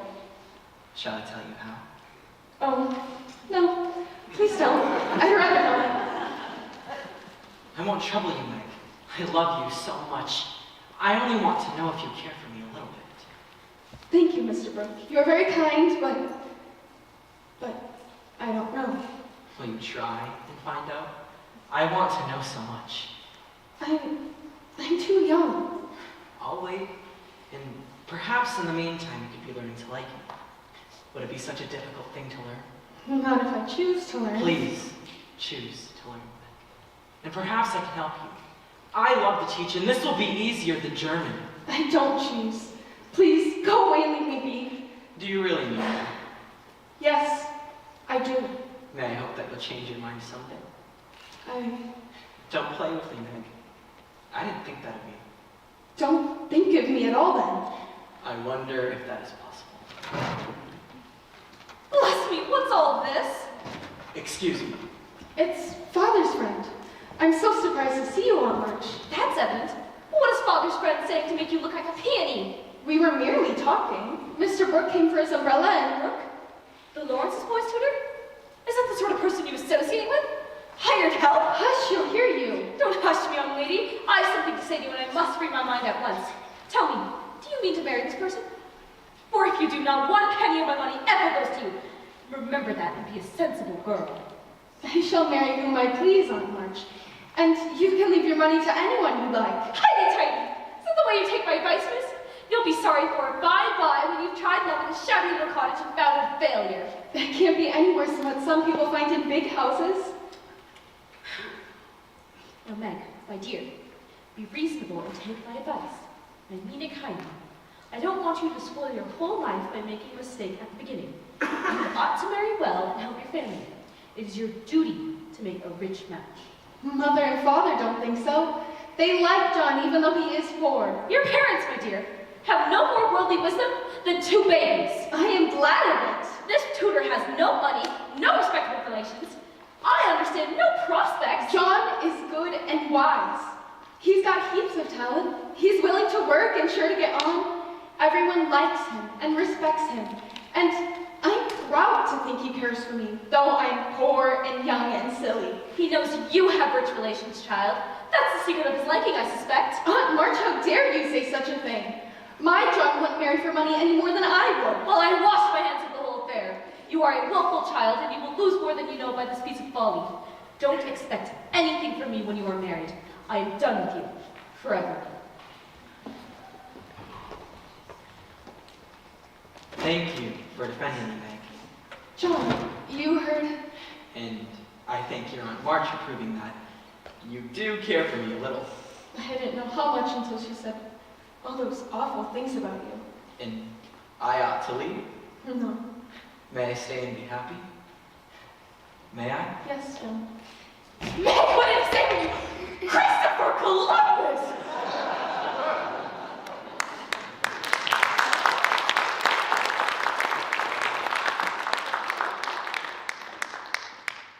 They were married that summer, and though I was resigned to it, I couldn't help but blame Aunt March for it all.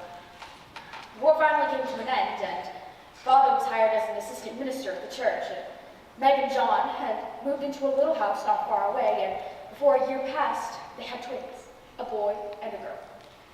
Everyone was thrilled, except Aunt March, who found it excessive. During her stay there, while Beth was ill, Amy made a more favorable impression on the old woman than I ever could. Soon, she was reading to Aunt March. And for Beth, her frail health was much the worse for her bout with scarlet fever. She was able to help Hannah less and less, but her pure and open spirit remained unchanged. As for myself, my writing took up more and more of my time, and I managed to sell a story often enough to contribute substantially to the family. But with Lori away at college and Meg out of the house, life seemed quieter and much less fun. Was it because I was finally growing up? Is this the home of that literary genius March I've heard so much talk about? Lori! What a surprise! Oh, what's your letter said? I left college a few days early and did well in my exams, you'll be surprised to hear. John Brooke ought to be proud. Me too. He's not the only one who had to drum some sense into that head of yours. So Sit and tell me all the news. Did you propose marriage to anyone this week? Not this week. You are incorrigible, Lori. According to your letters, you've fallen in love every month this past semester. Don't be like that, Joe. Jealousy isn't for you. Jealousy? I just didn't want you to give flirting a bad name. And you do flirt atrociously, Lori. Well, I'm learning. Anyways, I'm glad you can't flirt, Joe. It's nice to see a sensible and straightforward girl who can be collie and jine without making a fool of herself. Oh, indeed. I've become very responsible and dignified since you've been away. You have. I see you've burnt the hem of that dress as well. Oh, that couldn't be helped. And grandfather tells me you gave Amy a mild shock by running all the way to church on Easter Sunday. I was late. Besides, it was a luscious day. You haven't changed. But you have. Why are you looking at me in that way? In what way? That painfully serious way. Is it so obvious? What is it, Lori? I must say it, Joe, and you must hear me. It's no use. We've got to have it out. I don't think I like this conversation. But say what you like, I'll listen. I have loved you ever since I've known you, Joe. I couldn't help it. I've tried to show it in the past before, but you wouldn't let me. Dear, I had hoped to save you this. I only wanted you to understand that I don't... I know. And it only made me love you all the more. Being away at school these past 2 years, meeting so many new people, knowing what different girls are like, it only made me want to be with you. And I've waited and I've hoped, and I know I'm not half as good enough for you. Yes, you are. You are a great deal too good for me. And I'm grateful to you and so proud and fond of you. But somehow, I don't love you as you want me to. I've tried, but I can't change the feeling, and it would be a lie to say that I do when I don't. Really? Truly, Joe? Really, truly, dear. Oh, I'm sorry. So desperately sorry. I could kill myself if it would do any good. I wish you wouldn't take it so hard. How am I supposed to take it? We are no longer children, Joe. We are not playing a game. We cannot always remain as we were. Can't we? I suppose not. I suppose there is one logical explanation for your lack of feeling for me. There is? There's someone else that you love. Oh, is there indeed? Wild old Joe March, who'd have me? No, Lori, there's no one else. I haven't the least idea of going off and loving anyone else. But you will, eventually. And what will become of me? You'll love someone else too, like a sensible boy, and forget all this trouble. Someone fine and good and accomplished who will never make you feel ashamed. Someone elegant, not odd Joe March with her scribbling in awkward ways. Anything more? Nothing more, except that I don't believe I shall ever marry. I'm happy as I am, and I love my liberty too well to be in any hurry to give it up for any mortal man. No, I know better. You think so now, but there will come a time, sooner than you think, when you'll meet some man, some fool who makes you think that you're everything that you're not. And you'll love him tremendously and live and die for him. I know you will. It's just your way. Well, I, for one, will not be able to stand by and watch such a thing happen. Lori, where are you going? To the devil!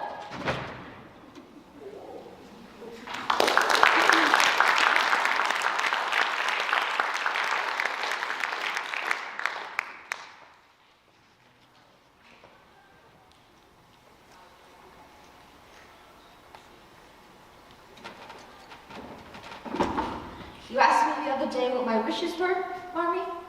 Yes, Joe. You seemed somewhat despondent, and I wanted to know what was on your mind. Well, I'll tell you one of my wishes. away someplace this winter for a change. And why is that? I want something new. I feel restless and anxious. Anxious for what, dear? To be seeing and doing and learning more than I am. Lately, all I do is sit around and brood too much over my own small affairs. I need stirring up to try my wings. And where is it you want to try your wings? New York. I had a bright idea yesterday, and this is it. You know how Mrs. Kierke wrote to you asking if you knew of some respectable young person to teach her children and to sew and whatnot? I think I could suit her if I tried. I'm sure you would, and it would be a good experience. But what about your writing? All the better for a change. I've gotten so stale. In New York, I could see and hear new things, get new ideas. I have no doubt about it, but is this the only reason for your sudden fancy? No, Marnie. It's Laurie, isn't it? Yes. You don't care for him in the same way it is evident he cares for you? I love the dear boy, as I always have, but no, not in the way he wishes. I'm glad of that, Joe. You are? Yes, because I don't think you are suited to one another. As friends, you are very happy, but I feel you are too similar and too fond of freedom, not to mention your strong wills, to ever be truly happy as husband and wife. So you don't mind? I mean, Aunt March would have a conniption fit if she knew I was tossing off of Lawrence. Let's put it this way. Miss Moffat will have a reason for hope for her Clara. Oh, Marnie. Let's talk about your plans for New York with Father after dinner tonight. So plans were made to send Joe March out into the wide, wide world, but, well, Miss Kierke gladly accepted. And all the travel arrangements were made, but leaving Beth was the most difficult part of my plan. I will write to you about everything, then. Every day, if I can. And you'll have wonderful letters to keep you company, rather than just moody old Joe like you have now. Oh, I'm so happy for you, Joe. Are you, my dear? I always knew you would have to leave this place and go off and become a great writer. Well, governess at Mrs. Kierke's boarding house isn't exactly the same as going off to Paris to write poetry, but it's a start. I shall miss you, Joe. And I'll miss you, my precious Beth. I would take you with me. No, Joe. I belong here, and only here.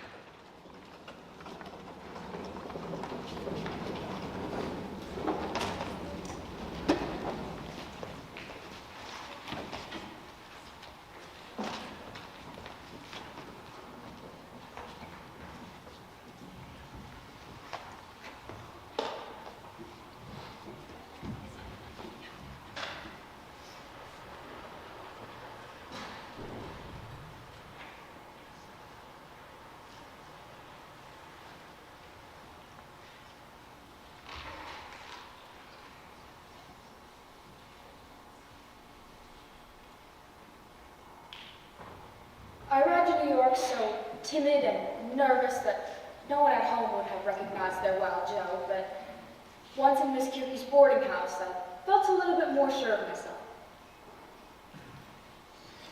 Now, my dear, make yourself at home. I'm on the go for morning tonight, as you may suppose, with the boys of my own family, but a great anxiety will be of mine for all the children I stayed with you. You'll use this sitting room for lessons, but all of my rooms are open to you. I promised you, dear mother, to all I could to make you comfortable. There's some pleasant people in this house with you sociable, and the evenings are always free. Now you come to me if there are any problems, and I will do my best. What in heaven's name? Oh, Mrs. Kierke, I'm afraid that I'm to blame. He really is a bear, Mama. Didn't I tell you? Get off the professor immediately, Kitty. My turn, my turn. Afraid not, Miss Minnie. We are disturbing our boarders. Oh, what will Miss March think of us? You shouldn't wonder. Josephine, here are my girls, Kitty and Minnie. Say hello to Miss March. Hello. And this is Professor Bear. He's in the second floor room. I must apologize for my rude behavior, Miss March. Not at all. I do a pretty good bear impersonation myself. Well, you see, Mrs. Kirky, the children were teasing me about my name. Professor Bear is a bear, they say, and so I act like a bear for them. I've told you girls to leave the professor alone when he's working. Thank goodness you've come, Josephine, before my girls become as wild as horses. Now off and get your tea, girls. Mr. Collins had out in the kitchen half an hour ago. They are not bad girls, Josephine. Bad girls? Not at all, but very spirited. That's the word, spirited. But I must not intrude any further. Good afternoon, Miss March. I hope you like it here. I'm sure I will. Good. Now I must return to my room.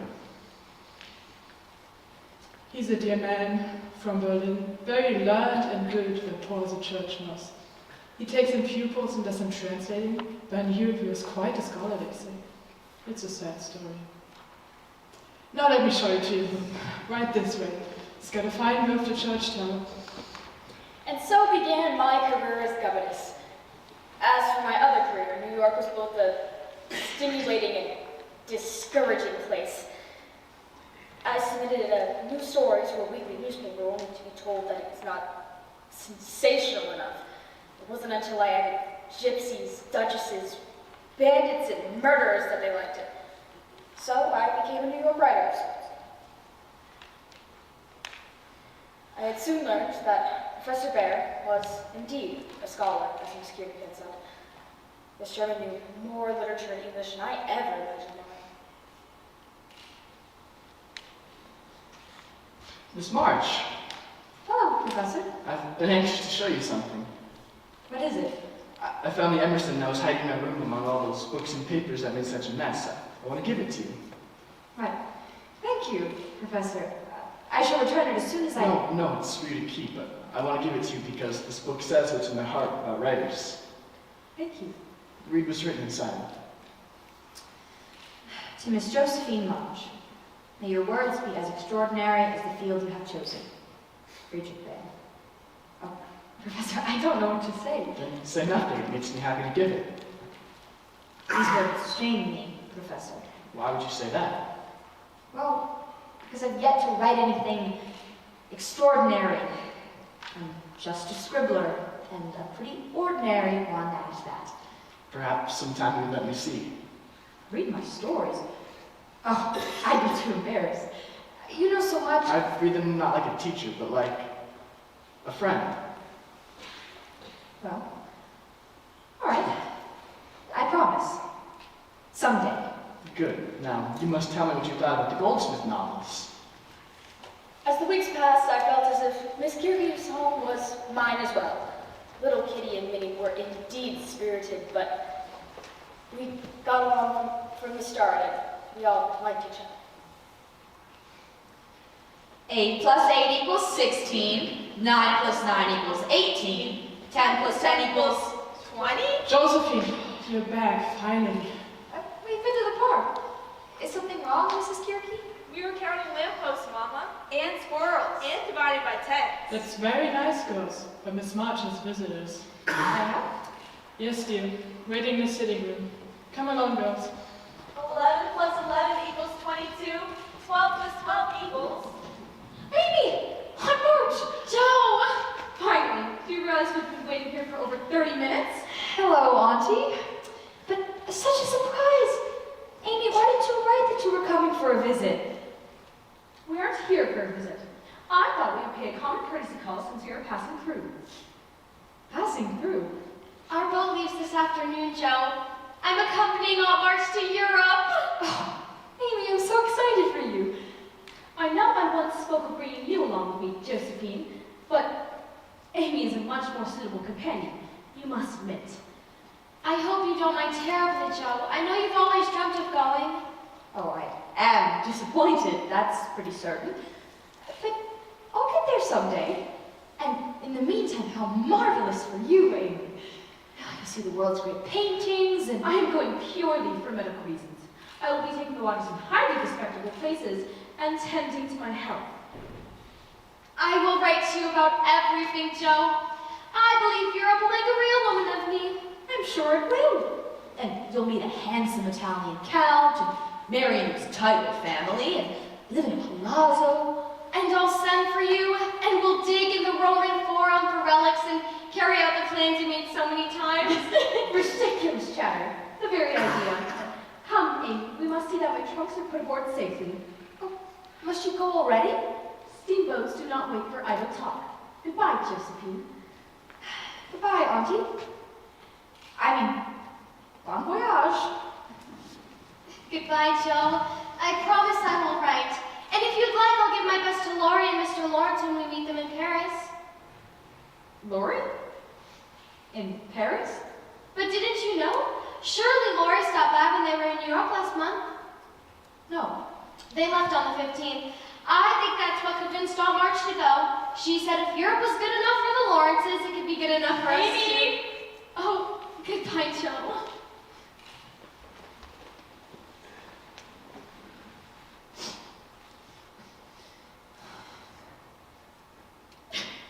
Miss Joe?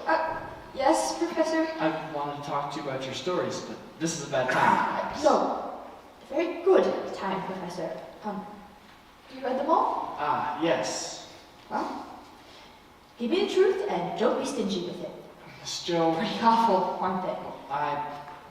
Well, it's only that... My friend, why do you waste your talent on such... Oh, I'm too cruel, I don't know my place. Oh, it isn't you, Professor, I'm sorry. It's just that... Tell me, my friend. It's just that Amy's going with Aunt March to Europe, but for years she told me she would take me. And then I come to find out that Laurie was in New York and didn't even stop and call on me. Laurie, this is the friend you've told me so much about. Yes. You must be a very foolish man through such a thing.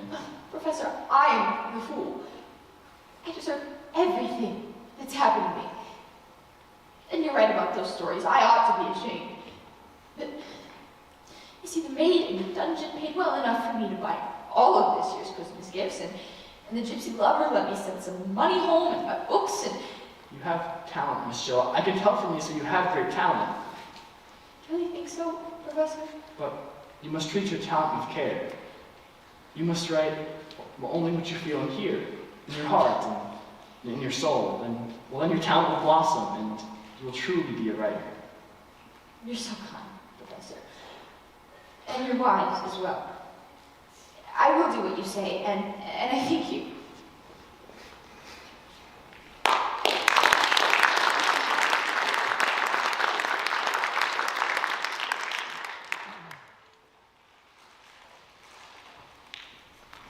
Ma chère Josephine, Paris is très magnifique. Such a delightful time I am having.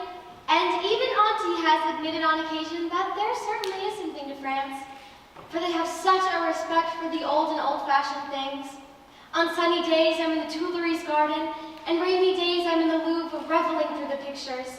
I'm captivating my eyes and tastes as fast as I can. Laurie makes fun of me sometimes, but he is so playful sometimes.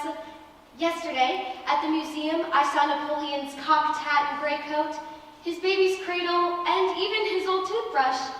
Also, Marie Antoinette's little shoe, the ring of St. Denis, Charlemagne's sword, and so many other things. Who'd imagine I'd get to see such things?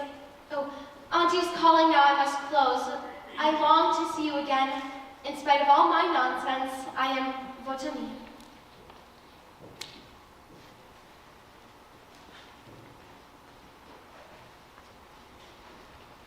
This castle hath a pleasant seat.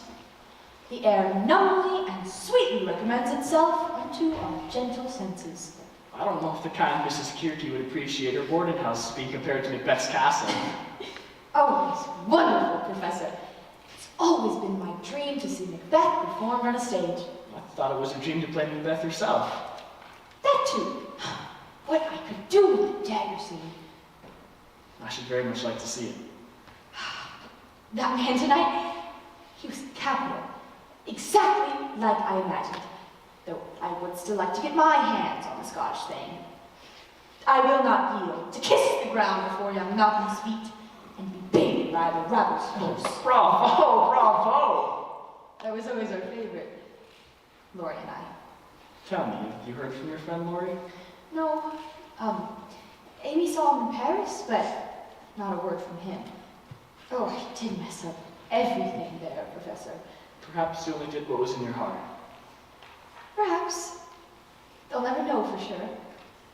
But, oh, a wonderful time I had tonight. I want to be something special, Professor. I want to do exciting and marvelous things. If I can't play Macbeth, then I shall write stuff just as good. Such a conceit. But if you won't tell Mr. Shakespeare, then I won't. Have you been writing lately, my friend? Not a word. I've tried goodness knows, but it all comes out so... It's like you said, Professor. It has to come from the heart, or it's nothing. But listen to me going on and on. I've got pupils first thing in the morning, and Minnie and Kitty will be up early. Here I am, prattling on about goodness knows what. Well, then I thank you for an enjoyable evening, and we'll say my goodnight. Oh, but I must thank you. Just wait until I write and tell my Beth. She'll be thrilled. I wish you could meet my Beth. She's not a silly goose like her sister. She's so true. I should very much like to meet her someday. Of course, she'd be petrified of you. Am I so fearsome?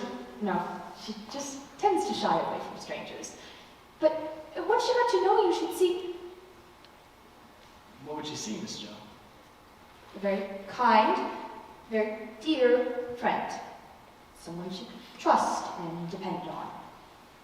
Yes, she would. It's getting so late. Better turn off this lamp over here. Oh, a letter. It's from Meg. Mrs. Kierke must have brought it in after we left for the theater. What is it, Miss Jo? Joe, Marmee doesn't know I'm writing this to you, and she'll not approve. But come home as soon as you can, Joe. Beth is much worse, and I fear... Miss Jo? It's my Beth.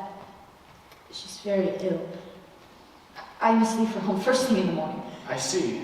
I'm sure Mrs. Kierke will understand. Excuse me, I must get packing. I understand. Perhaps you will allow me to accompany you to the train station in the morning. I'd like to be of some service. Would you? Thank you, Excuse me.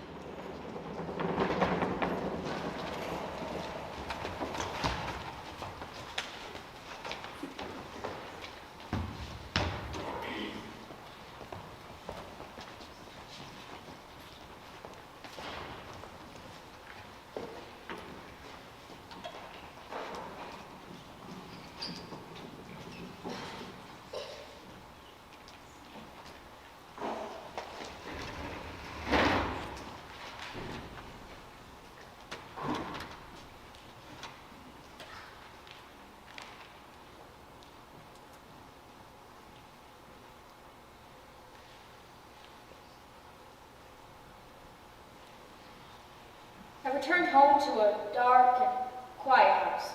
How quickly it had all happened. A family joyfully reunited on that Christmas Eve to this cold February day where all was silence and waiting.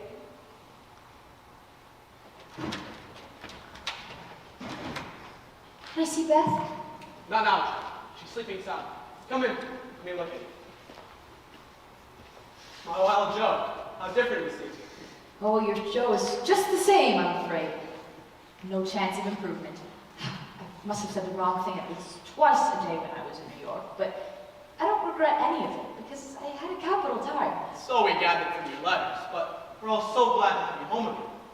And what of Beth? She will get better, won't she, Father? I'm afraid not. All the doctors have said the same thing, and hoping for recovery now seems almost prideful. All we can do now is keep Beth comfortable and enjoy her sweet disposition while we still have her here with us. Oh, Father. Beth had indeed maintained her sweet and unselfish ways. We spent hours together in her room, talking of foolish things and days gone by. It wasn't until a few days after my return that we were able to speak about what truly occupied our minds. When I am gone, Joe, you must stand by mother and father. We won't speak of such things. But we must. You see, Meg has John and the twins to comfort her, and Amy has a whole new world opening up to her. But mother and father, they will need you all the more, Joe. I'll do my best, Beth, but I'd rather believe. Please, don't. I have been resigned to it for so long that it only hurts me to see those I love trying so hard to keep hoping. You see, Joe, I have always had the feeling it was never intended I should live long. But that's just a morbid fantasy you have because you feel so unwell. I've always known. I'm not like the rest of you. I never made plans about what I'd do when I grew up. I never thought of myself as grown or married. I could never seem to imagine myself as anything but shy little Beth, hiding myself away in this house of no use anywhere but here.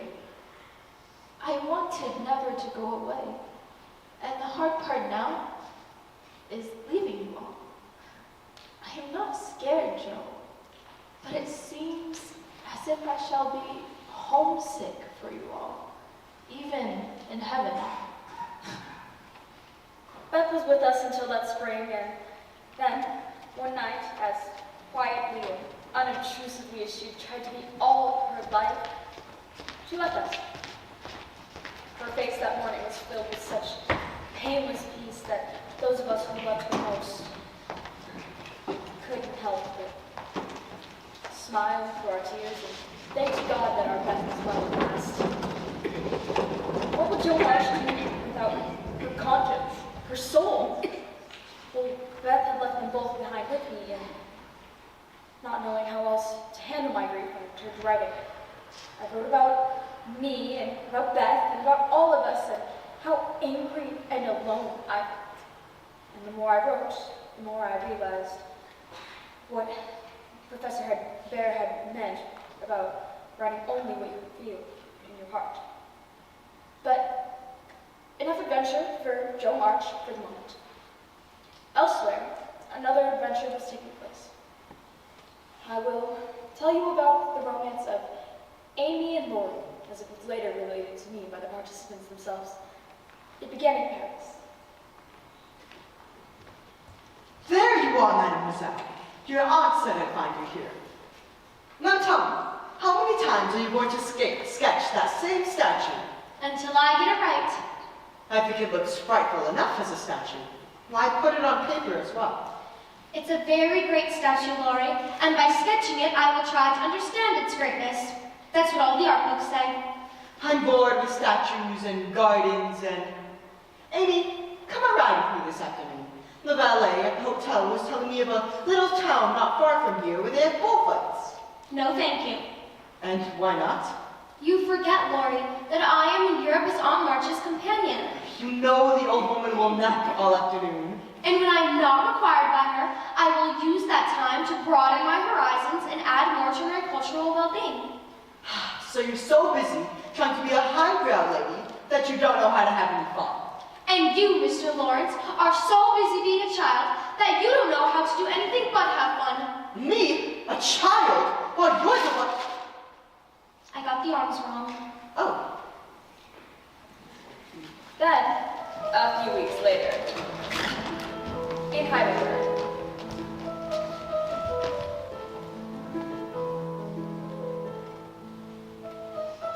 Joe wrote to me about this German professor in New York who taught her all about Beethoven and how to really appreciate his music. Did you now? She explained that to truly understand Beethoven, you have to understand the German temperament. That's probably true. Music is something that is so easy to like, but so difficult to really appreciate. Then I suppose I shouldn't bother. You know what? Joe was right about you, Laurie. I sincerely doubt it. You are a frightfully unserious person. She said that as a childhood playmate, you would have been ideal, but as a grown-up adult, well, something is lacking. Joe said that. Well, she implied it. What does Joe know about it anyway? Does she ever act like a grown-up adult? No, come to think of it. Well, then there you have it. Still, I think that if a man... I'm trying to listen to the music. Things got somewhat more difficult than thought at the time.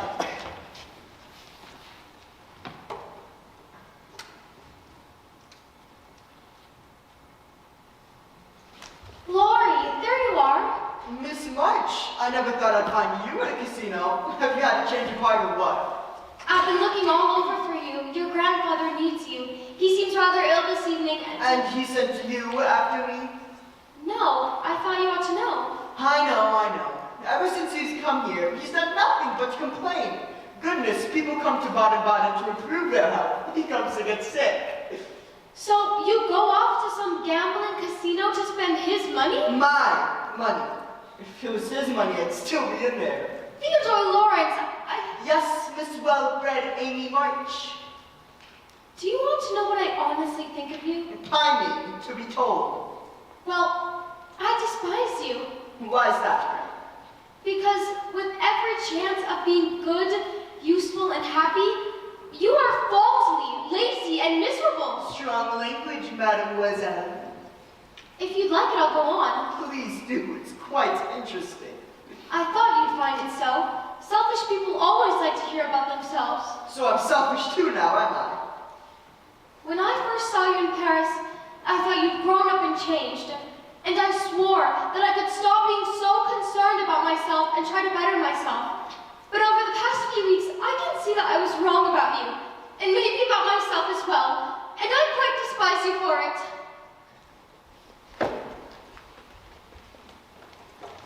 Then, finally, there was Rome.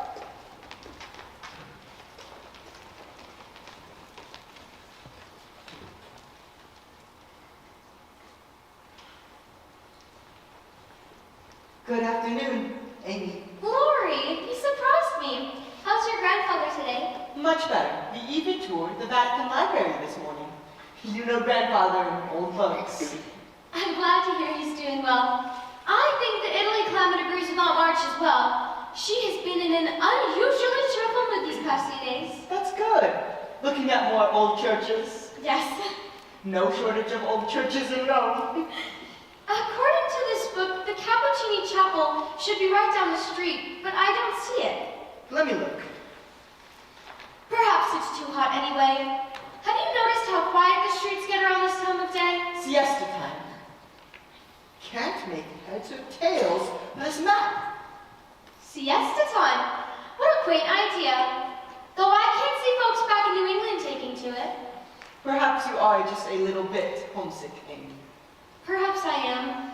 I was thinking about Beth again this morning, and how strange it will be to go home and she won't be there. And then I thought to myself how wise she was.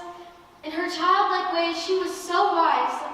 And here I am, traveling all over Europe with Aunt March, taking it all in. But I don't feel as if I've changed at all. Oh, but you have. I mean, you're not the same little Amy March I remember back home. I don't feel the same. But am I anything or anyone better than I was? That's what I wonder. I know you don't think much of me, Amy. You've said so on certain occasions. But in my opinion, you're quite a remarkable person. And what you think of me means much more than I ever thought another person could. What I'm trying to say is, if you'll only forgive me and... Oh, I can't read maps in Italian. Good day, Miss March. Lori.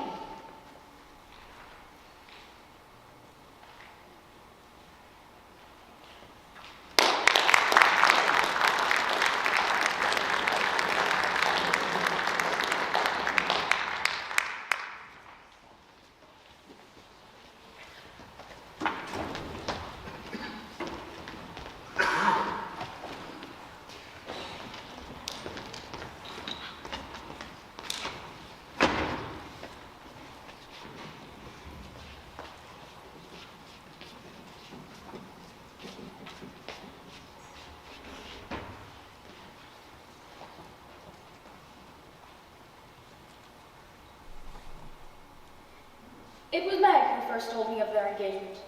Amy had written and asked her to break the news to poor dear Joe, I took well, as they say, but more for Meg's sake than any sense of good-natured behavior. But it's perfect, Meg. Amy loves fine things and elegant places, and Lori can provide them. I would have been a perpetual embarrassment to the dear boy, but she will be a credit to him and to herself. I think our Amy has changed, Joe. In her letters, she seems much different, less flighty and self-absorbed. And in her letters, her genuine concern for you and how you might react to our news, well, it was rather touching in its sincerity. Perhaps Lori is responsible for the change in her.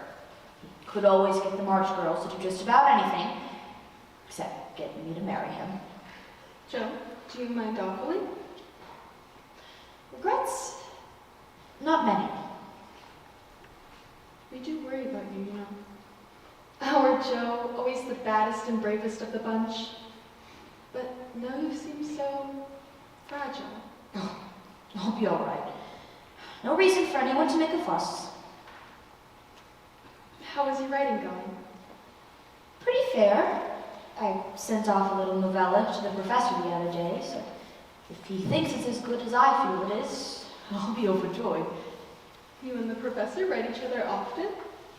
I scribble off pages to him whenever genius burns, and he, dear man that he is, answers every letter with patience and care, even though I'm sure he has much better things to be doing with his time.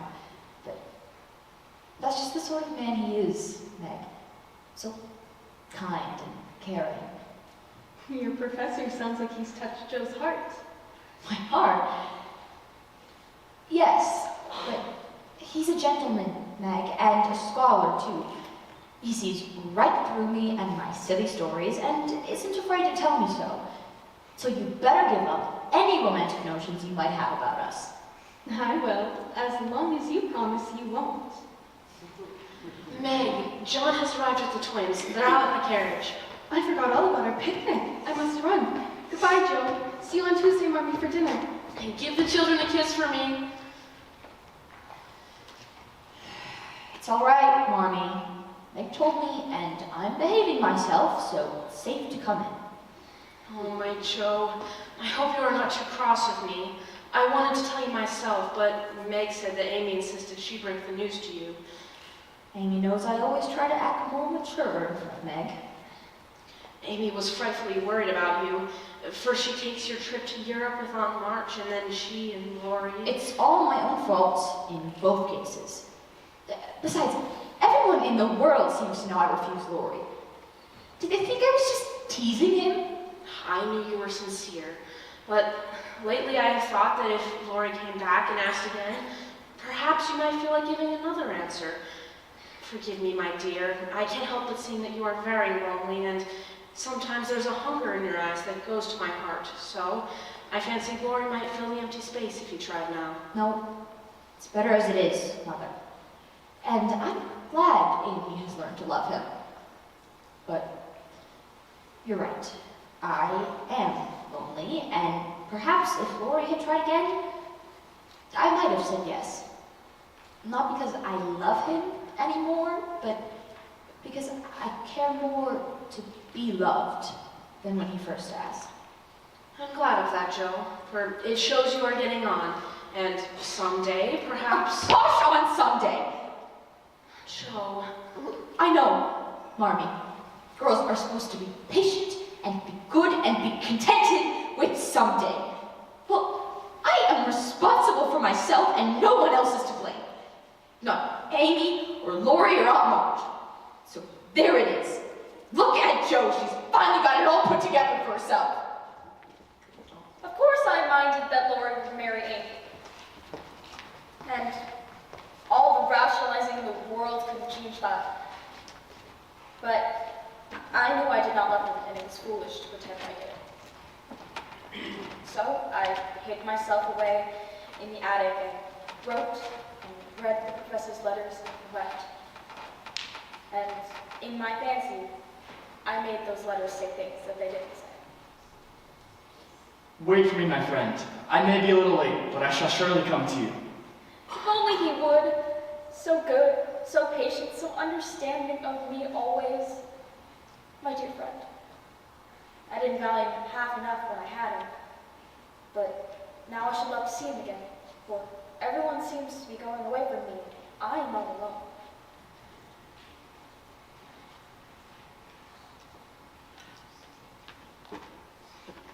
I shall not yield to kiss the ground before young Malcolm's feet. Lori? Is that Theodore Lawrence I see before me, dagger towards my hand? Come, let me clutch thee. I have thee not, and yet I see thee still. It's really me, Joe. Oh, Lori. You're glad to see me then? Glad. Words can't express. But where's Amy? Your mother has her down at Meg's. We stopped on the way, but I couldn't wait. I wanted to be the first to tell you that. Lori, you've gone and got married. I have. Actually married. Very much so, thank you. Mercy on us, what dreadful thing will you do next? A characteristic, but not exactly complimentary. Congratulations. Well, what can you expect when you take one's breath away? You creep in here like a burglar and spring news like that on me when I'm half asleep? In fact, I'm still not sure I'm not dreaming all this. I apologize, Joe, but you know I can never stand to keep a secret. Sit and tell me all about it. How long have you been a married man? 6 weeks at the American Consulate in Paris. 6 weeks, and look at you already. You've grown bigger and older and more distinguished. Yes, so you really ought to treat me with some more respect. How can I, when the very idea of you, married and settled, is so irresistibly funny, I can hardly keep from laughing. You still see through me, don't you, Joe? Always have. But I'm so happy for you and Amy, I'll behave myself. Are you? I mean, happy for us? Did you think I'd throw rocks at you on your return? I wouldn't exactly blame you if you did. Oh, how you underestimate me, Mr. Lawrence. Joe, can I say something and we'll put it behind us forever? I shall never stop loving you. But that love has altered. I love Amy in the way I thought I cared for you. I can see now that I was just stubborn and headstrong and wanted my best friend to also be my wife. But I've grown up, Joe. I've learned to love Amy, and she's helped me learn about myself. And I can truly, honestly feel like I can share my heart between Sister Joe and wife Amy and love them both dearly, if not differently. So will you believe me and let us go back to the happy old times when we first knew one another? I believe you, Lori, with all my heart. But will you never be boy and girl again? Those happy times, they can't come back, and you mustn't expect it. We are man and woman now with work to do. Playtime is over, and we must give up frolicking. Joe, you seem so different all of a sudden. As I say, you underestimate me. And I see a change in you, too. Oh, how I shall miss the boy you once were. But I admire the man who will be my sister's husband. Thank you. They're here! Well then, let's go and see that wife of yours. Where is she? Where's my dear Joe? Here I am. Oh, but your husband has gone and ruined your surprise. Oh, Joe, I missed you so. And look at you. I think the new Mrs. Lawrence is quite a lady. I wonder where silly little Amy has gone. Oh, she's still here. Not even Lori could change me completely. Come in, everyone. Hannah has had tea ready for hours. Hannah! And welcome home, Mr. Lawrence. No doubt you'll be looking forward to some rest after chasing your grandson all over Europe. I miss my library, that's for sure. And my friends, too.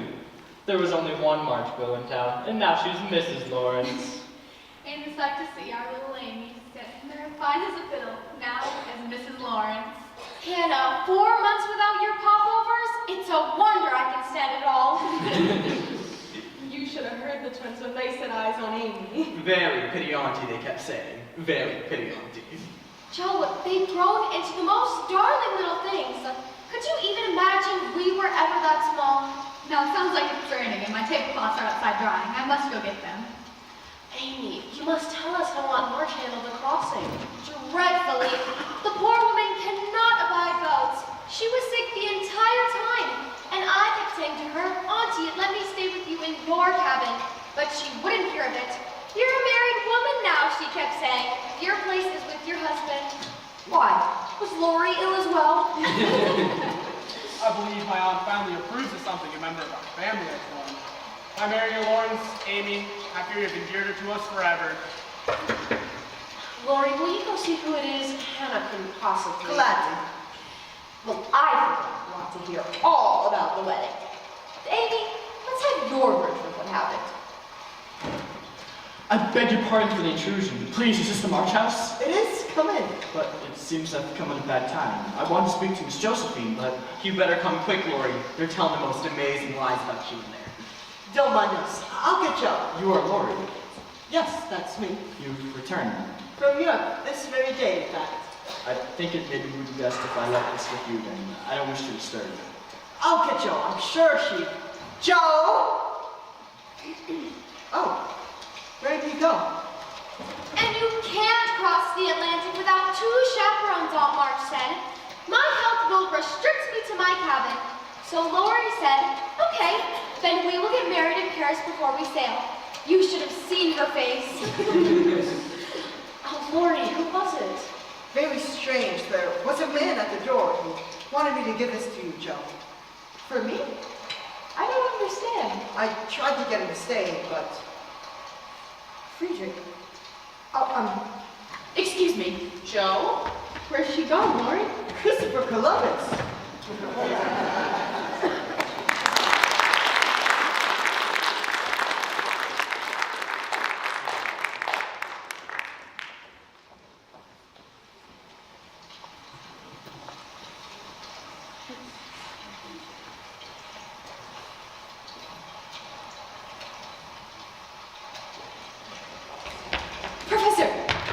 Professor Bear! Miss Joey, you're getting all wet. Come under this umbrella, please. Where are you going? See, we're having a party. I didn't mean to intrude. Come back to the house. It's just family. Lori and Amy have just returned from Europe. I know. And they're married. Can you believe such a thing? And then here you show up and... But what's this? Open it, please.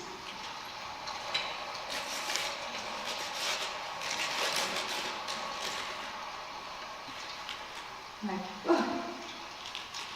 It's published. I was so impressed with it, I sent it to a friend of mine. As you can see, he liked it too, and he published it. I would have told you right away, but I wanted to come tell you in person and surprise you. Professor, you certainly have done that. So, you're not sad? I'm thrilled. No, I mean, about your friend Lori getting married.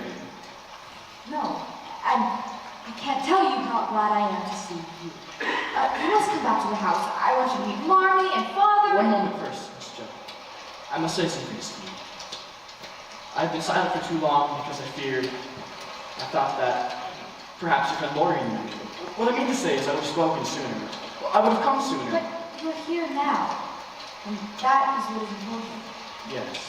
And you stay for a while, and Joe, I'm not a rich man. I'm just an old fellow with no fortune but a little learning. Yet, I hoped. I long hopes in your heart. I think you have always known what is in my heart. Come, my dear Friedrich. Welcome home. And so here ends the story of Jo March and how she became to be who she is. Not exactly the adventures of Odysseus, but for me, nothing less than exciting. Friedrich and I married and opened a school for young boys. We had 23 years together, and each was as precious as the last. Soon before he died, he said to me, "Thank you, my friend, for sharing your life. I think soon I will finally get to meet your dear dad." And that is how I picture heaven. Friedrich and Beth together. They both continue to teach me so much.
I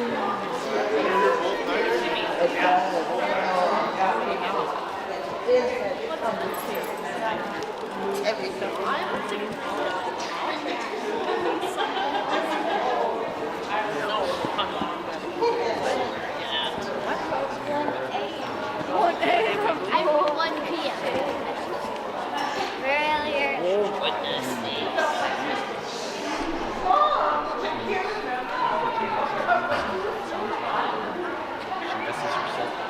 Think you'd be that way or this way?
Nathan, the report is that we got, Yeah, it's stuck.